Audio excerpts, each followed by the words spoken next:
கிறிஸ்து இயேசுவுக்குள் மிகவும் அன்பாக அழைக்கப்பட்ட அன்பு சகோதர சகோதரிகளே, உங்கள் யாவருக்கும் கிறிஸ்து இயேசுவுக்குள்ளான அன்பையும் வாழ்த்துக்களையும் இந்த ஒரு நேரத்திலே தெரிவித்துக் கொண்டு, தேவன் நம்மேல் வைத்த ஒரு அளவற்ற ஒரு கிருபை இந்த ஒரு நாளையும் கூட நம் வாழ்நாட்களை கிருபையாய் சேர்த்து கொடுத்து, விசேஷமாக இந்த ஒரு இடத்திலும் கூட தேவனுடைய வார்த்தைகளை நாம் கேட்கும்படி நம்மை கூட்டி சேர்த்து நம்முடைய பிதாவாகிய தேவனுக்கு மீண்டும் ரட்சன் மூலம் துதிகளும் நன்றிகளையும் ஏற்றுக்கொள்ளலாம். அடியேன் சார்ந்திருக்கிற கோயம்புத்தூர் சிடிஆர் இருக்கக்கூடிய அனைத்து சகோதர சகோதரோட அன்பின் வார்த்தைகளை கூட இந்த நேரத்தில் தெரிவித்துக்கொண்டு, உங்களுடைய அன்பின் வார்த்தையை கூட தேவனுக்கு சித்தமானால் அங்கே இருக்கக்கூடிய சகோதர சகோதரிக்கு தெரிவிப்பேன் என்ற அந்த ஒரு வார்த்தைகளோடு கூட இந்த ஒரு பாடத்துக்குள் நம்ம கடந்து செல்லலாம். ஸோ இந்த ஒரு பாடத்தோட ஒரு தலைப்பு மிக உயர்ந்த நோக்கம். போன வாரம் நான் கோயம்புத்தூர்ல எடுத்த அதே சப்ஜெக்ட் நான் திரும்பவும் எங்கே ரிப்பீட் பண்ணுறேன் அப்படின்னு பார்த்தீங்கன்னா மதுரையில் திரும்பவும் ரிப்பீட் பண்ணுறேன். ஏன் அப்படின்னா இந்த ஒரு பாடம் எனக்கு ரொம்ப பிரயோஜனமாக இருந்துச்சு. இந்த பாடத்தை எழுதின சகோதரர் யார் அப்படின்னு பார்க்கும்போது பெஞ்சமின் பாட்டன், ரொம்ப மூத்த சகோதரர். இவர் ரசல் பிரதர் காலத்திலேயே வாழ்ந்த ஒரு சகோதரர். ஸோ அவர் ரொம்ப ஆழமாக ஒரு மனிதனுடைய நோக்கம் என்னவா இருக்கணும், அதுவும் சபையாக அழைக்கப்பட்டிருக்கக்கூடிய நோக்கம் என்னவா இருக்கணும் அப்படிங்கிற அந்த ஒரு கான்செப்ட் என்ன பண்ணிக்காருன்னா இது எழுதியிருக்கிறாரு. ஸோ இந்த பாடத்தை கூட எடுத்து ப்ரெசன்ட் செய்யும்படி நம்முடைய மூத்த சகோதரர் பிரபாகரன் அவர்கள் கூட ஒரு டைம் கோயம்புத்தூருக்கு வந்தப்போ அடியனுக்கு பார்த்தீங்கன்னா சொன்னார், இது யாராச்சும் எடுத்து சொல்லுங்களே அப்படின்னு சொல்லியிருந்தாரு. ஸோ அதன் அடிப்படையில் எனக்கு ஒரு உந்துதல் இந்த ஒரு பாடத்தை நான் படிக்க ஆரம்பித்தேன். கிட்டத்தட்ட ஒரு 5 மாதம் படித்து அப்புறமா என்ன பண்ணிக்கிறேன்னு பார்த்தீங்கன்னா ஒரு பாடமாக தயாரிக்கு. ஏன்னா ரொம்ப ஆழமாக நிறைய விஷயங்கள் சகோதரர் பேசியிருக்கிறாரு. பேசின விஷயங்கள் எனக்கு புரியறதுக்கு கொஞ்சம் கிரகிச்சு கொள்றதுக்கு கொஞ்சம் லேட் ஆச்சு. அப்புறம் நிறைய ரெஃபரன்ஸ் எல்லாம் எடுத்து பார்த்து அதுக்கப்புறமா என்ன பண்ணிக்கிறேன்னு பார்த்தீங்கன்னா இது ஒரு பாடமாக எடுத்துருக்கேன். ஸோ இங்கே பாடத்தோட ஒரு தலைப்பு நமக்கு ரொம்ப அழகாக இருக்குது, மிக உயர்ந்த நோக்கம் அப்படின்னு சொல்லிட்டு. அப்போ எல்லா மனுஷனுக்குமே என்ன இருக்கும் அப்படின்னு பார்த்தீங்கன்னா ஒரு விஷயத்தை செய்யும்போது ஒரு நோக்கம் இருக்கும். நோக்கம் இல்லாமல் என்ன பண்ண மாட்டோம் அப்படின்னா எந்த விஷயமே செய்ய மாட்டோம். இப்போ உதாரணத்துக்கு நம்ம எக்லீஷியா வந்திருக்கோம், என்ன நோக்கத்துக்காக வந்திருக்கும்?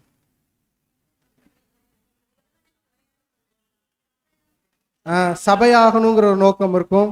சகோதர சகோதரிகள் என்ன பண்ண போறோம், பார்க்க போறோம் அப்படிங்கிற நோக்கம் இருக்கும். தேவனுடைய சத்தியத்தை கேட்க போறோம். அப்போ வித்தியாசங்கள் என்ன ஆகுதுன்னு பார்த்தீங்கன்னா இருக்கு இல்லையா? அப்போ ஒவ்வொருத்தருக்கும் ஒவ்வொரு நோக்கம் எதின் அடிப்படையில் வருது அப்படின்னா நம்ம என்ன அண்டர்ஸ்டாண்ட் பண்ணிக்கிறோமோ அந்த அடிப்படையில் வருது. அப்போ எல்லாத்துக்கும் ஒரு நோக்கம் இருக்கும்போது இது எதையுமே நம்ம என்னன்னு சொல்ல முடியாது அப்படின்னா தவறுன்னு சொல்ல முடியாது. ஆனா இன்னைக்கு பாடத்தில் நம்ம என்ன பார்க்க போறோம்னா நோக்கங்கிறது ரொம்ப முக்கியமா அப்படின்னா எஸ் அப்படிங்கிற. ஏன் அப்படின்னா தேவன் நம்ம கிட்ட பார்க்கறதே அதுதான். நாம படிக்கலாம் பாருங்க, நீதிமொழிகள் 16ஆம் அதிகாரம் 2ஆம் வசனம். நீதிமொழிகள் 16ஆம் அதிகாரம் வசனம் 2. மனுஷனுடைய வழிகள் எல்லாம் அவன் பார்வைக்கு சுத்தமானவைகள், கர்த்தரோ ஆவிகளை நிறுத்து பார்க்கிறார். அப்போ தேவன் பார்க்கும்போது மனுஷன் என்ன பண்ணுவானாமா, தன்னுடைய விஷயங்கள் எல்லாமே கிளியர் ரொம்ப தெளிவா இருக்கு அப்படின்னு சொல்லு. ஆனா அதுக்குள்ள என்ன நோக்கத்துல வச்சிருக்கான் அப்படிங்கிறது யாருக்கு ரொம்ப கிளியரா இருக்குமாமா? தேவனுக்கு ரொம்ப கிளியரா இருக்குமாமா. அவனுடைய வழிகள் எப்படி இருக்கு அப்படிங்கிறதையும் அவன் எந்த நோக்கத்தோட ஒரு விஷயத்த செய்யறான் அப்படிங்கிறதையும் யார் நிறுத்து பார்ப்பாங்க அப்படின்னா தேவன் நிறுத்து பார்ப்பாரு. அதனாலதான் மனுஷன் முகத்தை பார்க்கிறான், தேவன் என்னத்தை பார்க்கிறாரு, இருதயத்தை பார்க்கிறார். அப்படிங்கும்போது இருதயத்துல என்னத்தை பார்ப்பாரு? அவனுடைய சிந்தனையில அவனுடைய நோக்கம் என்னவா இருக்கு. ஒரு விஷயத்தை செய்யும் போது அந்த விஷயத்த செய்யறதுக்கான நோக்கம் என்னவா இருக்குன்னு தான் என்ன பண்ணுவான்னு பார்த்தீங்கன்னா தேவன் பாப்பாரே ஒழிய அவன் செய்யனுடைய செயல்பாட்டுடைய விஷயங்கள் எப்படி வேணா இருக்கலாம். அப்போ உள்ளுக்கிற நோக்கம் தேவன் என்ன பண்ணுவார்னா ஃபர்ஸ்ட் ஆராய்ந்து பார்ப்பாரு. அப்ப ஆராய்ந்து பார்க்கும்போது இந்த நோக்கத்தை தான் பார்க்கிறார் தேவன். அப்படின்னா புது சிருஷ்டிகளா அழைக்கப்பட்ட நமக்கு எது ரொம்ப முக்கியம்? நோக்கம் ரொம்ப ரொம்ப முக்கியம். என்ன நோக்கத்தோட செய்யறோம் அப்படிங்கிறது நான் என்ன பண்ணலாம் அப்படின்னா இங்க இருக்கக்கூடிய சகோதர சகோதரர்கிட்ட ரொம்ப அருமையா என்னோட நோக்கத்தை மறைச்சு என்ன பண்ண முடியும், என்னால காண்பிக்க முடியும். ஆனா யார்கிட்ட காமிக்க முடியாது, தேவன்கிட்ட காமிக்க முடியும். அப்ப தேவன் எதைத்தான் ரொம்ப அழகா பாக்குறாரு அப்படின்னா இந்த நோக்கத்தை ரொம்ப அழகா பாக்குறாரு. அந்த நோக்கம் அழகா இருந்துச்சு அப்படின்னா அது யாருக்கு மகிமையா இருக்கும் அப்படின்னா தேவனுக்கு மகிமையா இருக்கும். இப்ப இந்த நோக்கம் எல்லாத்துக்கும் இருக்கும் இல்லையா? இந்த நோக்கம் மாதிரியே உலகத்துல இருக்க எல்லாத்துக்கும் இருக்குமா அப்படின்னா தேவன் இந்த மனுஷங்களை படைக்கும் போதே எப்படி பார்க்கிறார் அப்படின்னா இந்த சந்ததிகள் மனிதர்கள் வராங்க இல்லையா, இந்த மனிதர்கள்ல எனக்கு பிரியமானதை செய்யறதுக்குன்னு ஒரே ஒரு கூட்டத்தார் தான் வருவாங்க. அப்படின்னா நான் படைக்கக்கூடிய மனுஷர்கள்ல எத்தனை கேட்டகரி வருவாங்க அப்படிங்கிறன்னா 4 விதமான சந்ததி வருவாங்க அப்படிங்கிறார். அது எதுலேருந்து படிக்கலாம் அப்படின்னா படிக்கலாம் பாருங்க, ஆதியாகமம் 2ஆம் அதிகாரம் 10 to 14. ஆதியாகமம் 2ஆம் அதிகாரம் வசனம் 10 முதல். தோட்டத்துக்கு தண்ணீர் பாயும்படி ஏதேனில் இருந்து ஒரு நதி ஓடி அங்கே இருந்து பிரிந்து 4 பெரிய ஆறுகள் ஆயிற்று. இப்போ இதை வச்சு தான் என்ன சொல்றாருன்னா, பாருங்க ஏதேனை கவனிச்சு பாருங்க. அந்த ஏதேன்லேருந்து நம்ம என்ன பண்ணலாம்னு பார்த்தீங்கன்னா ஒரு நிழல் எடுக்கலாம். அந்த நிழல் எப்படி எடுக்கலாம்னா, இந்த பூமி ஏதேன் மாதிரி தான். இந்த பூமியிலேருந்து எப்படி வந்து ஏதேன்லேருந்து 4 ஆறு பிரியுதோ அதே மாதிரி மனிதர்கள் என்ன பண்ணுறாங்கன்னு பார்த்தீங்கன்னா ஏதேன்லேருந்து வெளியே வந்ததுக்கப்புறம் 4 விதமாக மாறுறாங்க. அப்படிங்கிறத என்ன பண்ண போகிறோம்னு பார்த்தீங்கன்னா படிக்க போகிறோம். இந்த கான்செப்டை மைண்டில் வச்சுட்டு என்ன பண்ணுங்க அப்படின்னா இந்த வசனத்தை கவனிங்க, படிக்கலாம். முதலாம் மாற்றுக்கு பைசோன் என்று பெயர். அது ஆவிலா தேசம் முழுவதையும் சுற்றி ஓடும். அவ்விடத்திலே பொன் விளையும். அந்த தேசத்தின் பொன் நல்லது. அவ்விடத்திலே பிதோலாகும் கோமேதகம் கல்லும் உண்டு. 2ஆம் மாற்றுக்கு கீகோன் என்று பெயர். அது எத்தியோப்பியா தேசம் முழுவதையும் சுற்றி ஓடும். 3ஆம் மாற்றுக்கு இதகேல் என்று பெயர். அது அசீரியாவுக்கு கிழக்கே ஓடும்.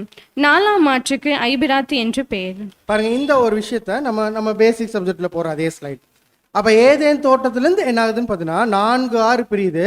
அப்ப ஏதேன் தோட்டம் இந்த உலகம் அப்படிங்கிற போது உலகத்திலேருந்து அதாவது ஏதேன்லேருந்து வெளியே வந்ததுக்கு அப்புறம் மனிதர்கள் என்ன பண்றாங்க அப்படின்னு பார்த்தா 4 விதமா பிரிகிறாங்க. அப்ப அந்த 6 எதுக்கு கம்பேர் பண்ணலாம் அப்படின்னா மனுஷங்களுக்கு என்ன பண்ணலாம்னு பார்த்தோன்னா கம்பேர் பண்ணலாங்க. நம்ம பேசிக்ல என்ன பண்ணிக்கிறோம் படிச்சுக்கோ. அப்ப 4 விதமா மாறுதே. இப்போ இந்த 4 விதமான மாறுறதுக்கு என்னென்ன விஷயங்கள் அங்கே வருது? எக்ஸாம்பிள் வந்து பார்த்தீங்கன்னா எப்படிப்பட்ட சந்ததிகள் வராங்க அப்படின்னா 4 விதமான சந்ததிகள் வரப்போகிறாங்க. உதாரணத்துக்கு முதல்ல யாரை சொல்லலான்னு பார்த்தீங்கன்னா சபையாக என்ன பண்ண போகிறாங்கன்னு பார்த்தீங்கன்னா இந்த ஜனக்கூட்டங்களில் உலகத்தில் ஜனங்கள் வராங்க இல்லைங்களா, இந்த ஜனக்கூட்டங்களில் சபையாக ஒரு வகுப்பார் என்ன பண்ண போகிறாங்க வரப்போகிறாங்க. அதுக்கடுத்து யார் வரப்போகிறாங்க? திரள் கூட்டம் என்ன பண்ண போகிறாங்கன்னு பார்த்தீங்கன்னா வரப்போகிறாங்க. 2வது 3வது இல்லை, உலக ஜனங்கள் என்ன பண்ண போறாங்கன்னா வர போறாங்க. எண்ணி ஸ்டக்கப் பண்ணிட்டாங்க. 4வது ஒரு கூட்டம் இருக்கும். யார் அது? 2ஆம் மரணம். அப்ப 4 விதமான அதுக்கான ரெஃபரன்ஸ், அதாவது 3வது ஆறு வந்து ஓடிச்சு அப்படிங்கிறதுக்கான ரெஃபரன்ஸ் இங்க இருக்கு. 4வது எது அப்படின்னு பார்த்தீங்கன்னா யார் எந்த கூட்டம் அப்படின்னா 2ஆம் மரணத்துக்கு போகக்கூடிய. அப்ப 4 விதமான சந்ததி தான் இந்த உலகத்திலிருந்து வரப்போகுது. 1 சபை, 2வது திரள் கூட்டம், 3வது உலக ஜனங்கள், 4வது யார் அப்படின்னு பார்த்தீங்கன்னா இந்த 2ஆம் மரணத்துக்குள்ள போகக்கூடிய. ஸோ இந்த 4 விதமான ஒரு சந்ததி தான் என்ன பண்ண போறாங்கன்னா தேவன் தன்னுடைய திட்டத்துல நான் படிச்ச மனுஷங்கள்ல இப்படிப்பட்டவங்க தான் என்ன பண்ண போறாங்க அப்படின்னா உலகத்துல வரப்போறாங்கிறத அவருடைய படைப்புகளாகிய அந்த ஏதேனை வச்சு என்ன பண்றாரு பார்த்தீங்கன்னா நமக்கு என்ன பண்ணிக்கலாம் அண்டர்ஸ்டாண்ட் பண்ணிக்கலாம். அப்போ இதுல ரொம்ப ப்ராமினண்டா எந்த வகுப்பா இருக்கு தேவன் தன்னுடைய போக்கஸ் கொடுப்பார்? சபை. கண்டிப்பா நம்ம ஏற்கனவே ஒரு கிராஃபா போட்டு என்ன பண்ணிக்கிறோம்னு பார்த்தீங்கன்னா பார்க்குறோம். அப்போ எதில் பார்க்குறோம் பார்த்தீங்கன்னா சபை வகுப்பா இருக்கு. என்ன பண்ணுவார்னா தேவன் மிக உயர்ந்த விஷயங்கள் எல்லாம் என்ன பண்றாரு பார்த்தீங்கன்னா வாக்கு தத்தங்கள் எல்லாத்தையுமே கொடுக்குறாரு இல்லையா. இப்போ வாக்கு தத்தங்கள் எல்லாமே கொடுக்கும்போது தேவன் அவருடைய விஷயத்தை கொடுக்கும்போது நம்ம முதல்ல பார்த்தோம் தேவன் எதை பார்ப்பாரு? இருதயத்தை பார்ப்பாரு போது இருதயத்துக்குள்ள எதை பார்ப்பாருன்னா நோக்கத்தை பார்ப்பார் இல்லையா. இப்ப இந்த சபை வகுப்பாருக்குள்ள எல்லாருமே என்ன பண்ணிட்டு இருக்கிறோம் ஓடிட்டு இருக்கிறோம் இல்ல. நம்ம கிட்ட ஒரு கேள்வி, ஏன் நான் சபை ஆகணும்? உங்ககிட்ட வந்த கேள்வி, உங்ககிட்ட நான் கேட்கிற கேள்வி, நீங்க எல்லாருமே சபை ஆகணும்னு ஓடிட்டு இருக்கிறீங்க, கரெக்ட். ஏன்? அதுக்குள்ள ஒரு நோக்கம் இருக்குமா? சபை ஆகணுங்கிறது எல்லாத்துடைய நோக்கம், கரெக்ட். ஏன் சபை ஆகணும்?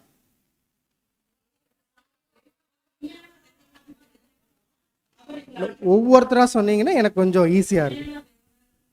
கரெக்ட். சரி, நான் உங்களோட பாயிண்ட் ரொம்ப சிம்பிளா சொல்லட்டுங்களா? தேவன் எனக்கு அழைப்பு கொடுத்திருக்கிறார், நான் என்ன பண்ணும்? சபையா போறேன்.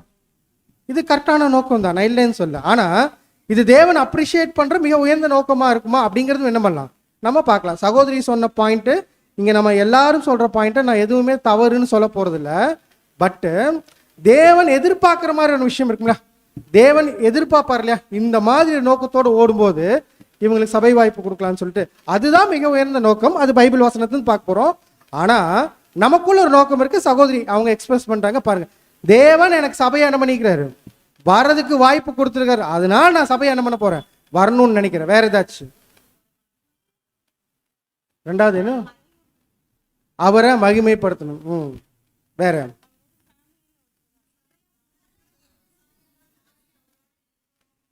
தேவ சாயலா மாதிரி அவரோட இணைக்கணும். பெட்டர்.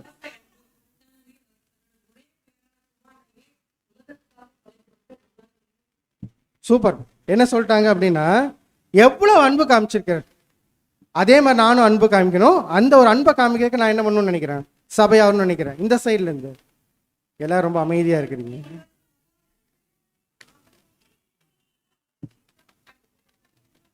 பயங்கரமான ஒரு இன்டென்ஷன் என்னன்னு பார்த்தீங்கன்னா, ஒட்டுமொத்த உலகமும் ரட்சிக்கப்படணும். யார் சபையாகணும்? நான் சபையாகணும். இது ரொம்ப மிக மிக உயர்ந்த நோக்கம் இல்லையா? அதுக்காக நான் சபையாகணும்னு நினைக்கிறது சூப்பரான பாயிண்ட். வேற இனி வரும் மகா உபத்திரவத்துக்கு என்ன பண்ணணும்னு பார்த்தீங்கன்னா தப்பிச்சுக்கணும். ஏன்னா தேவன் எனக்கு ஒரு வாய்ப்பு கொடுத்துருக்கிறாரு அப்படிங்கும்போது இது ரொம்ப சூப்பரான ஒரு இன்டென்ஷன். அப்போ எல்லா இன்டென்ஷனும் தவறுன்னு எதையுமே சொல்ல முடியாது. எல்லாத்துக்கும் என்ன இருக்குன்னு பார்த்தீங்கன்னா ஒரு இன்டென்ஷன் இருக்கு. ஆனால் நம்ம இன்னைக்கு பாடத்தில் என்ன பண்ண போறோம்னா, இது எல்லாமே நமக்கு என்ன இருக்குன்னு பார்த்தீங்கன்னா ஒரு உந்துதல் கொடுக்குது இல்லையா? நான் சபையா போகணும். ஏன் அப்படின்னா எனக்கு இருக்கக்கூடிய நோக்கம் இருக்கு. இந்த நோக்கத்தை நிறைவேற்ற நான் என்ன பண்றேன்னா சபையா போறேன் போது எந்த நோக்கத்தை தேவன் அப்ரிஷியேட் பண்ணும். இதில் நீங்க சொன்ன எல்லா நோக்கமுமே நான் தவறுன்னு என்ன பண்ணல, சொல்ல வரல. ஆனா அப்ரிஷியேட் பண்ணல. தேவன் அப்ரிஷியேட் பண்ணணும் அப்படின்னா அவர் எதிர்பார்த்த ஒரு விஷயம் இருக்கணும் இல்லையா? அதைத்தான் என்ன பண்ண போறோம்னு பார்த்தீங்கன்னா பைபிள்லேருந்து கவனிப்போம். மேபி என்ன பண்ணலான்னு பார்த்தீங்கன்னா உங்களுக்கு கடைசியாக நான் சொல்லக்கூடிய விஷயங்கள் நம்ம சின்னலேருந்தே கேட்டுருப்போம் ஒரு வசனம், அதை தேடி பண்ண போகிறோம், கொஞ்சம் மாடிஃபை பண்ணி பார்க்க போகிறோம். மேபி எப்படி கூட இருக்கலாம், புதுசாக கூட இருக்கிறதுக்கு வாய்ப்பு இருக்கு. அந்த மைண்டோட என்ன பண்ணலான்னு பார்த்தீங்கன்னா இதில் ட்ராவல் பண்ணலாம். சரி, இப்போ நம்ம பார்த்தோம் இல்லையா? பார்த்த எல்லாத்தையுமே ஒரு கன்சால்டேட் பண்ணி ஒரு 4 பாயிண்ட் நான் என்ன பண்ணிக்கிறேன் போட்டிருக்கேன். எனக்கு தோணுது பிரதர் எழுதுனதும் கூட, பிரதர் எழுதுனதையும் எடுத்து பண்ணிக்கிறோன்னே போட்டிருக்கோம். போட்டுட்டு இந்த 4 பாயிண்ட்ல ஒவ்வொன்றா என்ன பண்ணலாம், இந்த நோக்கம் சரியானதா, தேவனுடைய சபையா நான் மாறுறதுக்கு கரெக்டா இருக்குமா அப்படின்னு என்ன பண்ணலாம்னா திங்க் பண்ணலாம். ஃபர்ஸ்ட் பாயிண்ட் பாருங்க, இந்த ஒரு 4 வகுப்பார்ல ஃபர்ஸ்ட் தேவன் ரொம்ப முக்கியமா பார்க்கறது எதைத்தான் பார்க்கறாரு? சபை வாய்ப்பை. அப்ப சபை வாய்ப்பை தேவன் ரொம்ப முக்கியமா பார்க்கறாரு. அதுக்கு தான் என்ன பண்ணிக்கிறான்னு பார்த்தீங்கன்னா எனக்கு அழைப்பு கொடுத்துருக்கிறாரு, முதன்மையான விஷயம் அது. அதனால எனக்கு என்ன தோணுது அப்படின்னா நான் சபையாகிறேன். ஏன் சபையாகிறேன்? அந்த ஒரு மிகப்பெரிய பொசிஷன் தேவன் என்ன பண்ணிக்கிறாரு, எனக்கு நான் சபையா மாறதுக்கு வாய்ப்பு கொடுத்துருக்காரு. அந்த ஒரு மேலான நிலைமையை நான் என்ன பண்ணணும், அடையணும். நான் சபையாகிறேன் அப்படிங்கிற ஒரு நோக்கம் கொஞ்சம் சரியானதா இருக்குமா?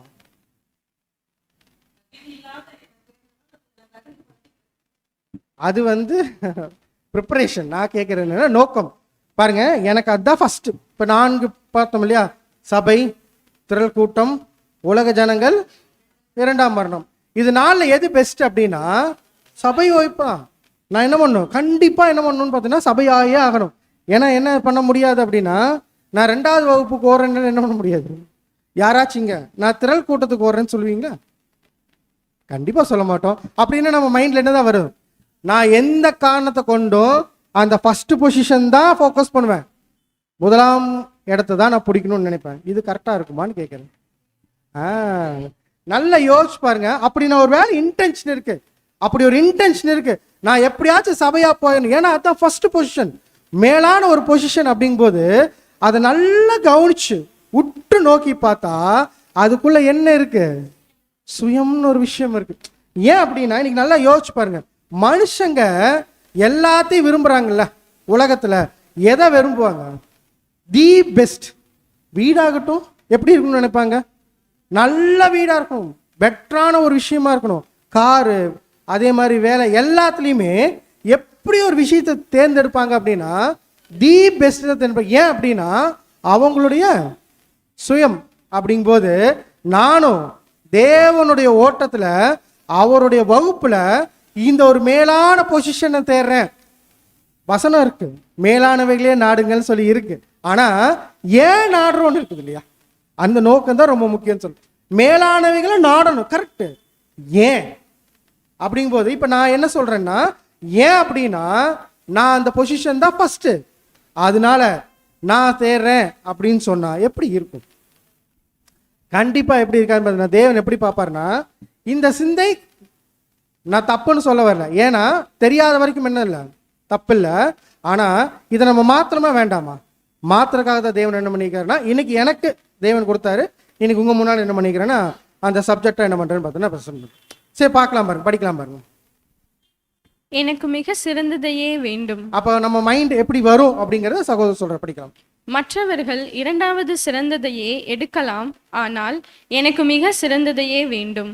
உங்களுக்கு அதைவிட சிறந்த நோக்கம் இல்லை என்றால், அதைவிட சிறந்த தருணத்தை ஒருபோதும் பெறாவிட்டால், நீங்கள் ஒருபோதும் அந்த நிறுவனத்தில் ஒருவராக இருக்க மாட்டீர்கள் என்று நான் சொல்கிறேன்.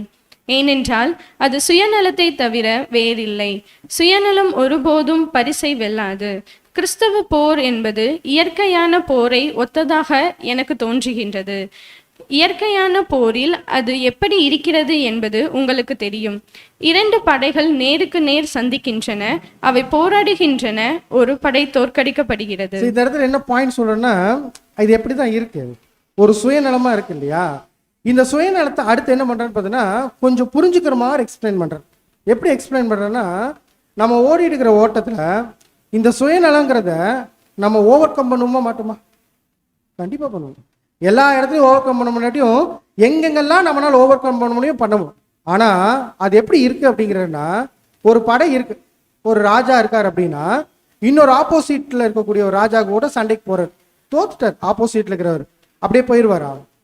அப்படின்னா போக மாட்டார். திரும்பவும் என்ன பண்ணுவாரு, போயிட்டு தன்னை அப்கிரேட் பண்ணிட்டு திரும்பவும் என்ன பண்ணுவாரு, சண்டைக்கு எப்படி வருவாரோ அதே மாதிரிதான் சுயநலங்கிற விஷயம். நமக்கு கண்டே பிடிக்க முடியாது. இப்ப இந்த நோக்கம் அப்படிங்கிறது, சுயநலம் அப்படிங்கிறது இன்னைக்கு நம்மளால கொஞ்சம் உணர்ந்து கொள்ள முடிஞ்சு. ஆனா இதுக்கு முன்னாடி இதே சிந்தையில நம்ம ஓடிட்டு இருக்கும்போது இது சுயநலம்ங்கிற நம்ம மைண்டுக்குள்ள வந்துச்சா அப்படின்னா இல்லை. ஏன் வர முடியலன்னா, அது சுயநலங்கிறதே நம்மளால என்ன பண்ண முடியல, கண்டுபிடிக்க முடியல.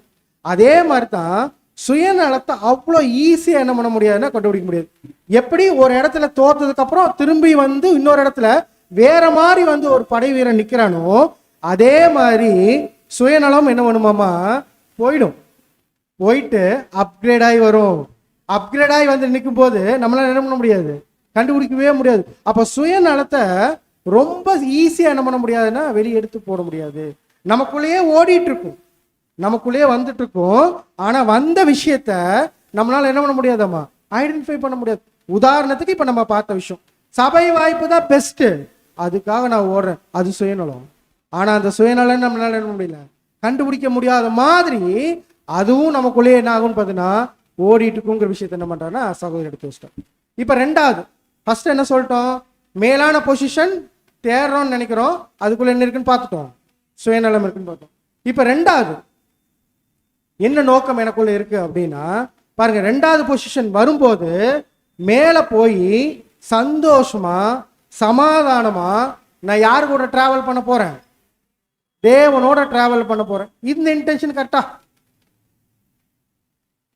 திரும்பமா கேட்கிறேன், நான் மேல போய் சபையாயி சந்தோஷமா சமாதானமா தேவனோடு கூட நித்தமும் டிராவல் பண்ண போறேன், இதுக்காக நான் சபையாகணும்னு நினைக்கிறேன்.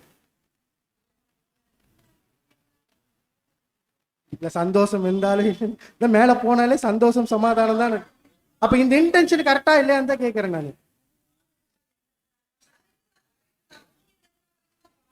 நான் பூமியில இருக்கிற வரைக்கும் தான் பாடுகள் கரெக்ட். சகோதரி வந்து பாத்தீங்கன்னா இந்த சப்ஜெக்டுக்கு ரொம்ப அருமையான ஒரு பாயிண்ட் எடுத்து கொடுத்துருக்கேன். ஏன்னா அடுத்து சொல்ல போற பாயிண்ட் அதுதான். அப்போ சந்தோஷம் சமாதானம்ங்கிற விஷயத்தை தேடி நான் அங்க போறேன் அப்படின்னா நல்லா யோசிச்சு பாருங்க, உலகத்துல தேவன் இதை கொண்டு வர போறாரு இல்லையா? உலகத்துல இது வருமா வராதா? எப்ப வரும்? கிறிஸ்துவோட அரசாட்சி இங்க ஸ்தாபிக்கப்படும் போது ஒட்டுமொத்த உலகமுமே சந்தோஷம் சமாதானம் இதுக்குள்ள போக போகுதா இல்லையா? கண்டிப்பா போக போகுது. அப்படின்னா இந்த நோக்கம் சபையாகிறதுக்கு பெஸ்ட் நோக்கம் அப்படின்னு சொல்ல முடியுமா? ஏன் அப்படின்னா தேவன் என்ன பண்ண போறாருங்கிறத சகோதரர் எடுத்து போறாரு. இருக்கிற எல்லா துன்பமான விஷயத்தையும் என்ன பண்ண போறாரு, எடுத்துட போறாரு. துன்பங்கிற விஷயமே என்ன ஆக போறது இல்லைன்னா இந்த உலகத்துல இல்ல. அப்படிங்கும் போது இங்கேயே நான் எதிர்பார்க்கிற சந்தோஷம் சமாதானம் எங்க இருக்கும், இந்த உலகத்திலேயே இருக்க போகுது. அப்ப உலகத்திலேயே இருக்க போற விஷயத்த பார்த்துட்டு நான் தேவனோடு கூட இருக்கிறதுக்கு இந்த விஷயம் எனக்கு என்ன பார்த்தீங்கன்னா மிக உயர்ந்த நோக்கம் அப்படின்னு சொல்ல முடியுமா? அப்படின்னா சொல்ல முடியாது. சகோதரர் உள்ள போய் எப்படி சொல்றேன்னா, நம்ம நினைச்சிட்டு இருக்கிறோம் இல்லையா, இப்ப நம்மளோட மைண்டுக்கு என்ன தெரியுதோ அதை வச்சுதான் நம்ம எதை ப்ரெடிக்ட் பண்றோம் அப்படின்னா, அந்த சமாதானமான ராஜ்யம் எப்படி இருக்குன்னு என்ன பண்றோம்னா ப்ரெடிக்ட் பண்றோம். உதாரணத்துக்கு பழைய ஏற்பாட்டு கால தீர்க்க தரிசனங்கள் எடுத்துக்கிறோம். அநேக விஷயங்கள் எடுத்து வச்சுதான் என்ன பண்ண போறோம், இனி துக்கம் இல்லை அலறுதலும் இல்லைங்கும் போது நம்ம மைண்டுக்கு என்ன தோணுதோ அதை வச்சு பண்றோம். பட் நம்ம மைண்டுக்கு தோன்ற விஷயத்தை தான் தேவன் இந்த உலகத்துல வைக்க போறாரா? திரும்ப நான் கேட்கிறேன், நம்ம மைண்ட்ல ஒரு விஷயத்தை வச்சுட்டு போல, இப்ப உங்களுக்கு சமாதானமான ராஜ்யம் என்ன தோணுது? அங்க என்ன இருக்காது? அழுகை இருக்காது, வேற என்ன இருக்காது? வியாதி இருக்காது, ரொம்ப கஷ்டப்பட மாட்டாங்க, இதெல்லாம் தோணுது இல்லையா? இதெல்லாம் மாதிரிதான் அங்க இருக்குமான்னு கேட்கிறேன் நான். ஆமா இல்ல என்ன ஒண்ணு சொல்லுங்க. இல்ல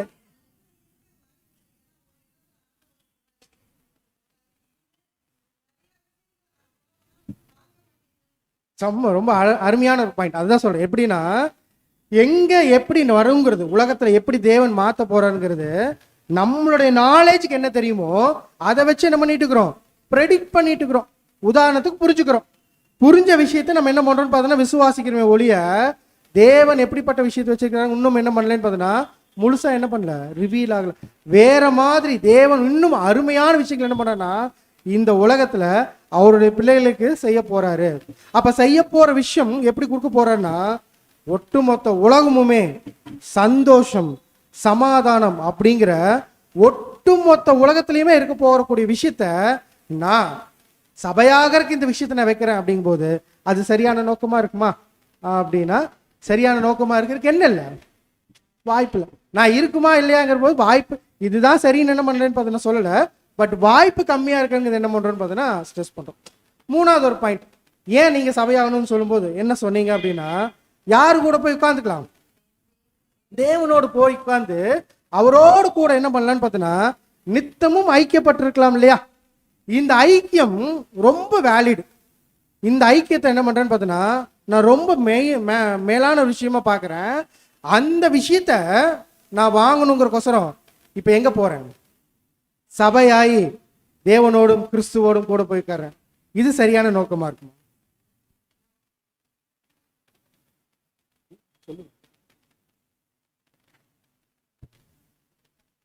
திரும்பமா கேட்கிறேன்.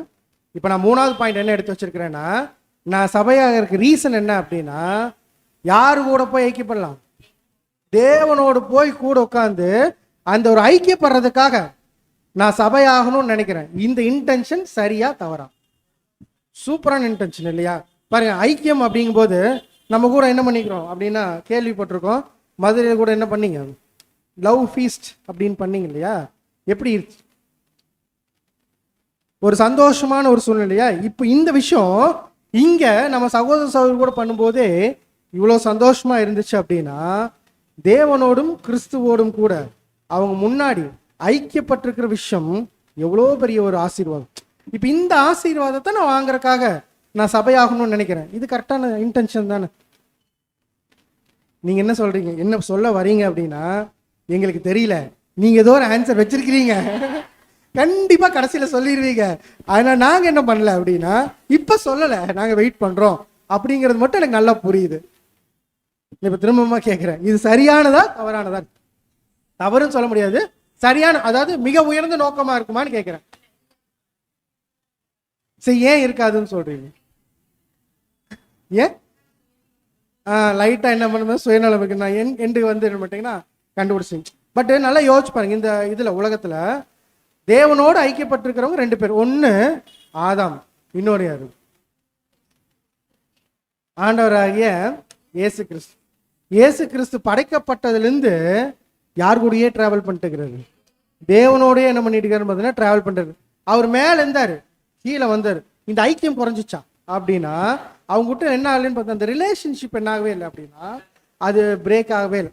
அப்ப இந்த ரிலேஷன்ஷிப்பு பிரேக் ஆகவே இல்லை. இந்த பிரேக் ஆகாத ரிலேஷன்ஷிப் வச்சு தான் தேவன் என்ன பண்றாருன்னா நிறைய திட்டங்கள் என்ன பண்ணா மனுஷங்களுக்காக போறாரு. இப்ப நம்ம என்ன பார்க்க போறோம் அப்படின்னா, இந்த ரிலேஷன்ஷிப் அப்படிங்கிறது தேவனுக்கும் கிறிஸ்துவுக்கும் இருந்துச்சு இல்லையா? இது எப்படிப்பட்டதா இருந்துச்சு, எங்க இதோட இம்பாக்ட் வந்து நல்ல அதிகமாக காணப்பட்டுச்சுன்னு என்ன பண்ண போறோம் கொஞ்சம் நம்ம பார்க்குறோம். நல்லா பாருங்க, இயேசு கிறிஸ்து யார் கூடயே டிராவல் பண்ணார்? தேவன் பிதா கூடயே என்ன பண்ணிட்டு அவருடைய படைப்புகள் எல்லாமே தேவனுடைய பிளானை எக்ஸிக்யூட் பண்ணது யார் அப்படின்னா ஆண்டவராகிய இயேசு கிறிஸ்து. எல்லா விஷயத்தையும் பிதா என்ன சொன்னாரோ அதை அப்படியே என்ன பண்ணிட்டு இருந்தா செஞ்சுட்டு இருக்கும்போது, இப்ப பிதா எதுவும் டிசைட் பண்றாரு அப்படின்னா, நீ என்ன பண்ணணும் அப்படின்னா, என்னுடைய பிளானை இன்னும் அதிகமா இந்த உலக ஜனங்கள் ரட்சிக்கப்படணும் அப்படின்னா யார் கீழே போகணும்? நீ கீழே போகணும். கீழே போய் என்ன பண்ணணும் அப்படின்னா, என்னுடைய வேலையை நீ செய்யணும். என்னுடைய வேலையை செய்யும் போது உனக்கு நான் ஃபிக்ஸ் பண்றேன். எப்படி ஃபிக்ஸ் பண்றேன்னா, நீ போய் சாதாரணமாக என்ன பண்ண முடியாது, அந்த விஷயத்தை நிறைவேற்ற முடியாது.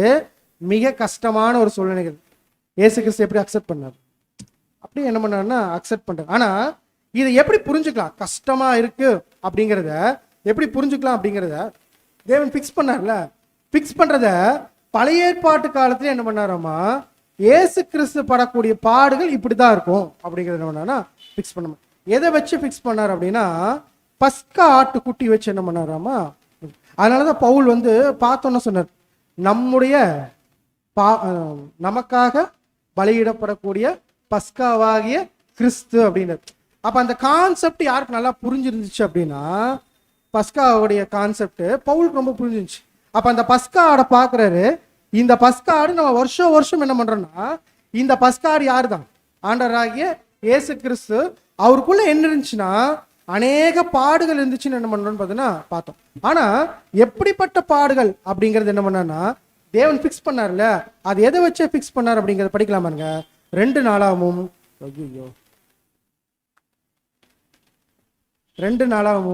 35ஆம் அதிகாரம் 13ஆம் வசனம். 2 நாளாகமம் 35ஆம் அதிகாரம் 13ஆம் வசனம்.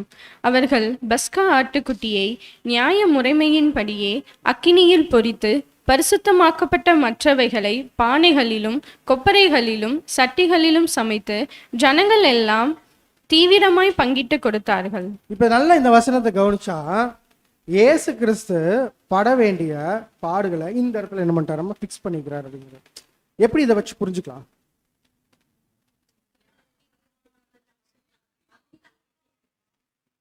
சாப்பிட்டப்பம் மாம்சம் இல்ல, இந்த இந்த வசனத்தை மட்டும் கவனிங்க. நல்லா கவனிச்சு பாருங்க. இந்த இடத்துல படிச்சு பார்த்தோம்னா, பஸ்கா ஆட்டுக்கிட்டு என்ன பண்ணும் அப்படின்னா அக்னியில் என்ன பண்ணும், ரோஸ்டட் இங்க roasted the pass over with fire. அதே மிச்ச பலியில என்ன பண்ணுவோமா, பால். அப்ப இது ரெண்டுக்கும் டிஃபரன்ஸ் இருக்குமா இருக்கா? என்ன டிஃபரன்ஸ்? இந்த ஒரு ஆட்டுக்குட்டியோட பலி மட்டும் என்ன பண்ணணும், அக்னியில் என்ன பண்ணணும் அப்படின்னா பொரிக்கணும், சென்ஸ் வாட்டணும். ஆனா மிச்சம் என்ன பண்ணும், சமைப்பாங்க, சட்டியில தண்ணி ஊற்றி என்ன பண்ணுவாங்க. இது ரெண்டுக்கும் டிஃபரன்ஸ் இருக்குமா இருக்காது? ஏன் அப்படின்னா நல்லா யோசிச்சு பாருங்க. இந்த நெருப்புல போடும்போது டைரக்டா அந்த பலி என்ன பண்ணுதுன்னு பார்த்தீங்கன்னா நெருப்பு என்ன பண்ணுதுன்னு பார்த்தீங்கன்னா வாங்குது. அப்ப நெருப்பை நேரா வாங்கும்போது சமைக்கிறப்போ ஒரு 200 டிகிரி போகுது அப்படின்னா இந்த இடத்துல வாட்டும் போது எவ்வளவோ டிகிரி என்ன ஆகும்னு பார்த்தீங்கன்னா அந்த பலி என்ன பண்ணப்படணும் அப்படின்னா போகும். அப்ப இதைத்தான் என்ன பண்றான்னு பார்த்தீங்கன்னா ஸ்பெசிஃபை பண்றாரு. எப்படின்னா தேவன் எப்படி வந்து கிறிஸ்து பாடுகள் படணும் அப்படிங்கிறத எங்கேயே ஃபிக்ஸ் பண்ணிட்டாராமா, பஸ்கா ஆட்டினுடைய பலி முறையிலே என்ன பண்ணிட்டாருன்னா ஃபிக்ஸ் பண்ணிட்டார். எப்படி ஃபிக்ஸ் பண்ணாரு, அந்த பலி மட்டும் என்ன பண்ணப்படணும், அப்படியே தீயில என்ன பண்ணணும்னு பார்த்தீங்கன்னா சுட்டு சாப்பிடணும். மிச்ச பலியில என்ன பண்ணலாம், சமைச்சு சாப்பிடலாம். அப்படிங்கும்போது மிச்ச பலிகள் நம்மளுடைய இது அப்படின்னா கிறிஸ்துவ பலிகள் எப்படி இருக்கும்போதுன்னா நம்ம படுற பாடுகளை காட்டிலும் இன்னொரு மடங்கு யார் அதிகமா இருக்கும் அப்படின்னா இயேசு கிறிஸ்துக்கு இருக்கும். சரி, இப்ப நம்மகிட்ட ஒரு கேள்வி. இப்ப நமக்கும் பாடுகள் இருக்கு, நம்மளும் மனிதர்கள் தானே. இயேசு கிறிஸ்து என்னது, மனித உருவமா தான் என்ன பண்ணார் பார்த்தீங்கன்னா இந்த உலகத்துல வந்து வாழ்ந்தார் இல்லையா. இப்ப நமக்கும் அவருக்கும் பாடுகள் ஜாஸ்தியா இருக்கும்போது இது எப்படி புரிஞ்சுக்கலாம்? அடிக்கும் போது நிறைய அடி வாங்கினாரு அப்படியா?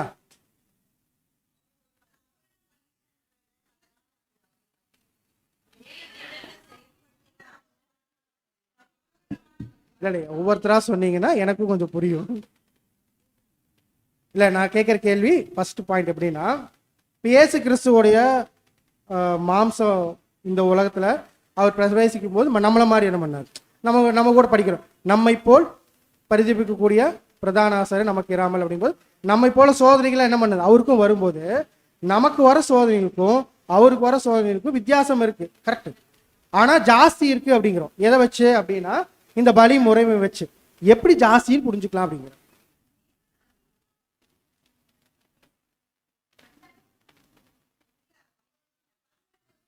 இல்லை நானே ஆன்சர் சொல்லிடுறேன், நீங்க ரொம்ப கொஞ்சம் வெளியே போகும். என்ன அப்படின்னா இவர் எப்படி வந்தாரு, perfect human nature. Perfect human நேச்சருக்கும் விழுந்து போன மாம்சத்துக்கு என்ன வித்தியாசம்? இதுதான் வித்தியாசம் இல்ல. பர்ஃபெக்ட் ஹியூமன் நேச்சருக்கும் விழுந்து போன மாம்சத்துக்கும் ஒரு வித்தியாசம் இருக்கா? இந்த வித்தியாசம் என்னன்னு கேட்கிறேன். பாவம் இல்ல, நீங்க இங்கிலீஷுக்கு தமிழ் அப்படியே சொல்றீங்க. சரி, என்னன்னா பர்ஃபெக்ட் ஹியூமன் நேச்சருக்கும் விழுந்து போன மாம்ச சரீரத்துக்கு என்ன வித்தியாசம் அப்படின்னா, ஒரு பர்ஃபெக்ட் ஹியூமன் நேச்சர்னால இயேசு கிறிஸ்து எப்படி புரிஞ்சுக்கிறாரு. எக்ஸாம்பிள் சொல்ல மாதிரி, அவங்க கல் எடுத்தாங்க, என்ன பண்ணிட்டாரு, நம்மளை அடிக்க தான் போறாங்கிறது எப்படி புரிஞ்சுக்கிட்டாரு? அவங்களோட இருதயத்தை என்ன பண்ணாரு பார்த்தீங்கன்னா, அவர் நாள் எப்படி பண்ண முடிஞ்சுன்னா புரிஞ்சுக்க முடிஞ்சு இல்லையா? அதே மாதிரி ஒரு பர்ஃபெக்ட் ஹியூமன் நேச்சர்னா எப்படின்னா, இப்போ நம்ம ஒரு ஸ்மெல் பண்றோம் அப்படின்னா அந்த ஸ்மெல்லினுடைய தன்மை நமக்குள்ள எப்படி போகும்? ஒரு 20% போகுது அப்படின்னா பர்ஃபெக்ட் ஹியூமன் நேச்சருக்கு எவ்வளோ இருக்கும்? 100%. இது புரிஞ்சா இல்லையா? இந்த விஷயம்தான் அவருக்குள்ள அதிகமான பாடுகள் இருக்கிறதுக்கு வாய்ப்பு இருக்குன்னு யார் எழுதியிருக்காங்கன்னா சகோதரர் எழுதியிருக்காங்க. இது நம்ம எப்படி புரிஞ்சுக்க கூடாதுன்னா, இப்படிதான் இருந்துச்சு அப்படின்னு நம்ம எடுக்க முடியாது. பட் நம்ம புரிஞ்சுக்கிற மாதிரி இந்த விஷயத்தை எடுத்துக்கணும் அப்படின்னா, பர்ஃபெக்ட் ஹியூமன் நேச்சர்ல இருக்கிற ஒரு மனுஷனால ஒரு ஸ்மெல் பண்றாரு அப்படின்னா அவர்னால அந்த ஸ்மெல்லினுடைய தன்மை என்ன பண்ண முடியும்னா 100% எப்படி அவர்னால ஃபீல் பண்ண முடியுமோ நம்மளால என்ன பண்ண முடியாது, ஃபீல் பண்ண முடியாது. அப்படின்னா அடி விழுகுது அப்படின்னா எவ்வளோ % அவருக்கு அடி விழுகும்? நம்ம அடி வாங்கினா வலிக்கிறத விட ஒரு மடங்கு எப்படி இருக்குன்னு பார்த்தீங்கன்னா அவருக்கு இருக்கும். பாருங்க, அதை தான் சகோதரர் கூட சொல்லிக்கிறார், படிக்கலாம். As a perfect man, all his sins were perfect.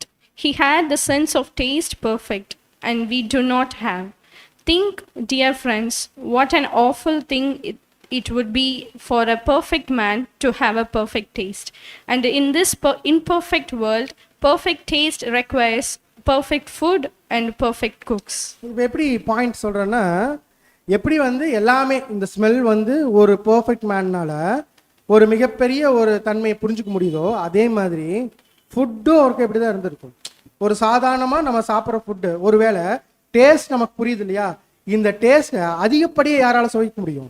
இயேசு கிறிஸ்துனால சுவைக்க முடியும். அப்படின்னா இங்க இருக்கக்கூடிய ஃபுட்டு அவருக்கு எப்படி இருந்திருக்கும்? கண்டிப்பா அவருக்கு ஏற்ற விதத்தில் என்ன இருந்திருக்க வாய்ப்பு இல்லை, இருந்திருக்கிறதுக்கு வாய்ப்பு இல்லை. அப்போ ஒவ்வொரு டைமும் இயேசு கிறிஸ்து அந்த ஃபுட்டை அவர் சாப்பிடணும் அப்படின்னா அவர் எப்படி இருக்குமாமா? கண்டிப்பா அது துன்பத்தோட கூட தான் என்ன பண்ணியிருப்பாரு, சமைச்சு சாப்பிட்டுருப்பார். உதாரணத்துக்கு அன்னைக்கு ஃபுட்டு, இன்னைக்கு நம்ம மீன் குழம்பு வைக்கிறோம், எப்படி வைக்கிறோம்? இன்க்ரீடியன்ட் எல்லாம் கேட்கல, குழம்புல போட்டு வேக வச்சு ஒரு சுவை கூட்டுதலோட கொடுக்கணும் இல்லையா? அன்னைக்கு எப்படி இருந்துச்சு? சுட்டு சாப்பிடணும். சுட்டு சாப்பிடும் போது அந்த டேஸ்ட் எப்படி இருக்கும்?